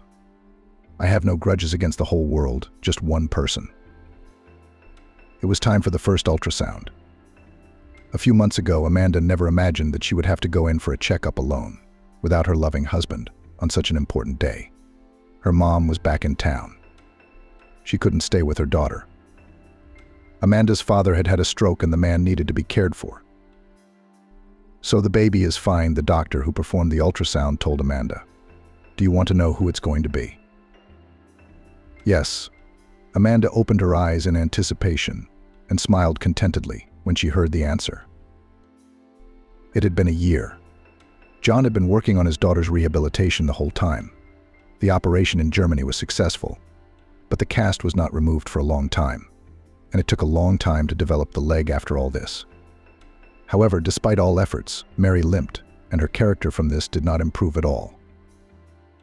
Why did fate do this to me, said the girl irritably to her father. I wanted to devote my life to sports. And what in the end? What am I to do now? To live and recover in time is how long has it been? Do you believe I'll miraculously heal and start skiing again? Look, but you can be more than just an athlete or a coach. There are different training programs, including for people with disabilities. What do you think I am? Handicapped? Catherine exclaimed with tears of anger in her eyes. No, that's not what I meant to say. John tried to calm his daughter. But she did not listen and went to her room. These conversations were happening more and more often, and they were devastating to the man. I was always on her side, he thought bitterly. So many years did not marry, took care of her feelings. Kicked the traitor Amanda out when I found out she was dirty. Now I live alone. Why doesn't she appreciate that? The young man was totally dependent on his daughter's whims. He reluctantly went home from work, because there he was waiting for a frowning-faced Catherine and her eternal dissatisfaction with complaints. He began to spend even more time on business trips, and in one of them met a nice woman, Amber. She worked as a waitress at the restaurant where he and his partners went for dinner. Where do you always go at night? After a month, my daughter suspected something was wrong. I go out with my friends. Not all I have to babysit you. John cut him off. In fact, he did not want to tell his daughter about his personal life, remembering her attitude to Amanda. The man offered Amber to move to his town, rented her an apartment the income allowed, and visited her several times a week. Amber accepted the status of secret lover. I don't care, she told her friend in a telephone conversation. Like a cheese and butter I roll around. I don't have to work. I make eyes at him. I chase his legs, and he, sweetheart, is ready for anything. She laughed. You're lucky, she sighed enviously. I would have to find someone to provide me with everything. Maybe we'll get married. Amber continued to brag. I've been hinting at him, working him up, but he's afraid to introduce me to his daughter. According to his story, she's a very spoiled, capricious girl. But good luck to you, wished her friend. At least call me to the wedding. I'm sure you'll get what you want. But the plans of calculating Amber was not destined to materialize. However, it was only her own fault she missed socializing. Sitting alone in her apartment 24 hours a day, she got herself a lover, 20-year-old Michael from the neighboring entrance, who was constantly looking at the poor woman, who went shopping at the grocery store in a provocative short dress and stilettos. One day she lured him with her finger into the entryway, and he obediently followed her. You are my goddess, whispered the enchanted young man, lying in bed after his lovemaking. His admiration pleased her ego but let her guard down. One day she was kissing a young lover in the street near her driveway and didn't notice John pulling up in his car. He got out of the car and stood silently watching Amber and Michael embrace. "Young man," he finally said snidely, "let me help you pack up your beauty's things and take them outside. She's moving in with you now, I suppose." Amber and Michael looked away from each other, stunned. The woman realized it was pointless to make excuses in such a situation and, sighing, went to her entryway to say goodbye to her apartment and to pack up her belongings. What a fool, she thought frustratedly. Now to return home with nothing to eat. "Emberochka, really move in with me," Michael said, catching up with her on the stairs. "Are you stupid?" she answered rudely, opening the apartment. "Milk on your lips has not dried up, and you're already climbing up skirts? Get out," and slammed the door in his face. The confused guy with the eyes of a hurt kitten remained standing in the stairwell, but Amber didn't care about him anymore. "God, who have I messed with?" John pondered as he walked home. It's from loneliness, apparently not recognizing a woman of easy virtue, he began to feel very sorry for himself. It felt like he was paying the price. But by an effort of will the man restrained himself. At home he was waiting for the second part of the play, which could be called a comedy of situations. But it was not a comedy, but a tragedy. Catherine met her father with hysterics. "I want to go to the sea," she declared, suddenly entering the living room, where the man sat down to rest from emotion. "Catherine is tired of sitting at home and going to doctors. Daughter, it is necessary to heal. Something cranky. We'll go on vacation in a couple of months, I promise." "Why not now? I'm tired. I want to swim. It's good for my leg." "Let's go this week," she demanded of her father. "Stop it," John shouted at her, his nerves finally giving out. First the mistress surprised him, then the daughter made demands. "Why are you yelling at me? Why are you acting like a little kid? You're an adult, but you're only doing things. You're sassing me. What do you want? You don't like me. Maybe your new baby will be better. Is that what you're counting on?" "What baby, for God's sake?" John waved her away. "I'm not having any kids. If you found out about Amber somehow, don't worry, I broke up with her." "Amber? Who the hell is Amber?" "I meant your Amanda. Did she have an abortion or something?" "I don't get it," John frowned. "Why are you bringing her up? And what does that have to do with the abortion?" "But she should have been in labor by now. Didn't you even ask if you had a son or a daughter? She was pregnant when she left here." It finally came to John. "I didn't know about it." "How did you know?" "I found a 2-stripe pregnancy test in her robe. She obviously didn't put someone else's in there." "Oh my God. So you really did go through her stuff all the time, just like she said. And I was a fool not to believe it." "Yes," Catherine smirked. "I got rid of her beautifully, didn't I? Our plan was a success." John silently looked at the monster, in which he could not recognize his daughter, and with horror waited for the continuation, although he was beginning to guess what she means. "Grandma Ann helped me," the girl said. "As soon as I found this test, I realized that you would soon abandon me. New wife, new offspring." Her tone became dismissive when it came to the baby. "So I got my grandmother to help me plant money for my stepmother. I could barely walk on my own." "How could you?" John exhaled in shock. "Grandmother broke quickly," boasted Catherine. "She has no one but me. She was already worried about me. And then I frightened her that you'll start a new family. You'd dump me, an invalid, on her. So it's about money." It turns out, looked at Catherine's father. "In general, yes," she shamelessly confirmed. The man got up, left the living room and went to the second floor, not seeing the road. He came to his senses when he hit his toes on the banister, as if in a fog. Climbing the stairs, he went into his office, where there was a small bar, took out a bottle of cognac, a glass, sat down at his desk, and began to get methodically drunk. After a couple hours staggering, he went downstairs and hailed a cab. "Get me Amanda, who recently moved in," he demanded of the janitor at the hostel, where his wife had lived before their marriage. Amanda who?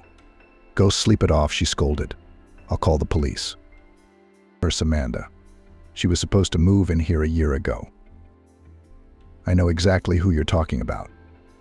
She moved out before she gave birth. Bought herself a house. A house? John was surprised. Where did she get the money? You mean her ex-husband? The one who kicked her pregnant and penniless out of the house. She earned the money for the house. It was a very interesting story when she was 6 months pregnant. Amanda had lost her spirit. She went to work, returned to her dormitory in utter despondency. Didn't know where she was going to get the money to support her child. Her parents could not help. The father needed expensive medicines and physiotherapy. The woman didn't even think about returning to her hometown and creating additional expenses for her mother, for herself, and the child. Can't do this anymore, she thought as Emily lay in her one room on an uncomfortably narrow bunk that made her back ache. I need a distraction, somewhere to get out so I don't spend a lot of money. And then the conversation with her mother about her reclusive grandmother popped into her head. Amanda was revitalized. It would be possible to go to that abandoned cottage, to walk away from the noisy city, to breathe the forest air. And in a few minutes she was on her way. The cabin was only 30 kilometers from the city. You could get to the nearest village by electric train, and then you had to walk a couple of kilometers through the forest. How overgrown is everything here, marveled the woman when she reached the place. And here my grandmother had medicinal herbs and a vegetable garden. She stepped inside the cabin. The shriveled door was unlocked. Inside was old furniture covered in dust. Amanda found a stool, laid a cellophane bag she had with her on it, and sat down to rest from the road. She was in a strange mood. How nice to go back to childhood for a little while, she thought. And how sad that I'm as lonely as my grandmother was. And then the woman's gaze fell on a puffy Soviet-era stationery book lying on a table nearby. She reached out, picked it up, and dust kicked up into the air. The recipes were written in the book in chemical pencil. I didn't know Grandma was into self-medication, Amanda marveled. She opened the book, and there were recipes for healing ointments and other remedies her grandmother had made. There were a good 100 of them, if not more. Leafing through the book, Amanda noticed a section called back pain. Interesting to try this, she thought. My back is hurting more and more every month. Late in the pregnancy, it's scary to think what will happen. I'll take this tome with me. At home, she prepared the ointment, having bought at the pharmacy those herbs that were in the recipe, and Vaseline as a base, tried to apply it to herself. And oh miracle! After 2 days, the pain in her back went away. The interested woman decided to try other recipes. Okay, let's try a hair mask. Amanda thought she was stressed because of her pregnancy and it caused a dull complexion. She decided to try the face mask because her skin looked terrible. The effect surprised not only her but also her co-workers. After a month, her skin was soft and her hair was smooth and shiny. Women at work flooded her with questions about what miracle remedy she was using. Amanda made them each a jar of her concoctions but didn't reveal the recipe. Word spread quickly, and soon she had a line of people lined up to receive the healing substances. We need to get someone to help, Amanda decided, and offered the job to the woman who lived closest to her. The same janitor who was now telling the story to John. I mostly just sit here, the older woman told the man. There's nothing to do at night, so I used to work part-time for your wife. And then she started selling goods through social media. It went well, and she moved into a small shop, opened it up and hired full-time help. John froze as he learned of his wife's fate. He had thought her a conniving liar until now, but it turned out that she was a capable businesswoman who started her own business without anyone's help. The child. She gave birth, he inquired quietly. Yes, I can give you the address. You can talk to her yourself, the woman relented. Even though you have rattled her nerves. She was very fond of you at the time.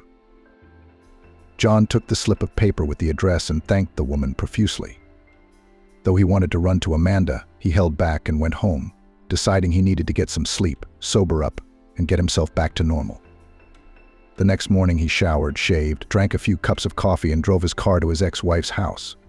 The closer he got to her house, the more nervous he became. What will she say to me? How will she take it? He pondered. If I were her, I'd probably spit in her face. He drove up to the right house, hidden by a tall green fence, got out of the car and knocked on the gate. After a while, it swung open. Amanda looked up at him with the baby in her arms. John stood silent, unable to find the right words. "Come in," the woman said, moving aside and letting him pass. "I just found out about everything." "About the pregnancy," John pronounced, waiting for her to close the wicket. She looked at him carefully and nodded toward the open door. "Come inside. I'll give you tea." "I had no desire to inform you after everything that's happened," Amanda said calmly as she walked into the kitchen. "Sit down, I'll put the kettle on now." "And how is Catherine? Has she recovered?" "Not so good. One minute she's better, the next she's worse. Moody. Behavior is atrocious because of it."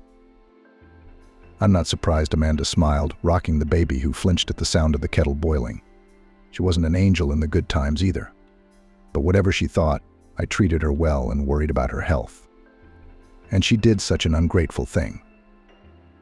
She confessed everything John said. Said it was her and Anne who set you up. What was the point of that? Why so jealous of me and the baby?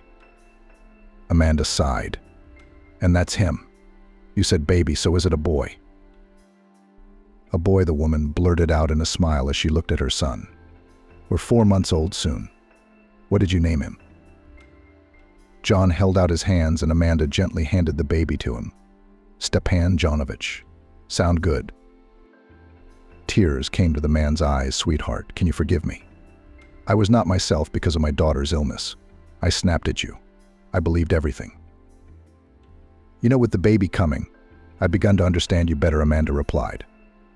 "I don't know how I would have coped if Stepashka had gotten sick. How would I have behaved?" "So you can forgive me," John repeated. The most important question for him right now. Amanda answered it. "We'll see." 6 months later, they celebrated a birthday. The baby was a year old.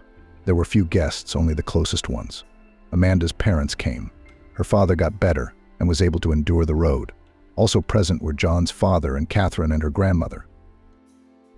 "I can't help but admire your kindness," John whispered to Amanda, taking a moment when they were alone in the kitchen preparing to bring out the desserts for the holiday table. "You've forgiven Catherine and her grandmother. I think they've realized what they've done and are truly remorseful. What's the big deal? Holding a grudge for the rest of your life? Especially now. After all, it was lucky to have such a sister as Catherine became." John smiled. "Yes, she really cares for him. Who would have thought it? She's forgotten about sports. She wants to be a teacher."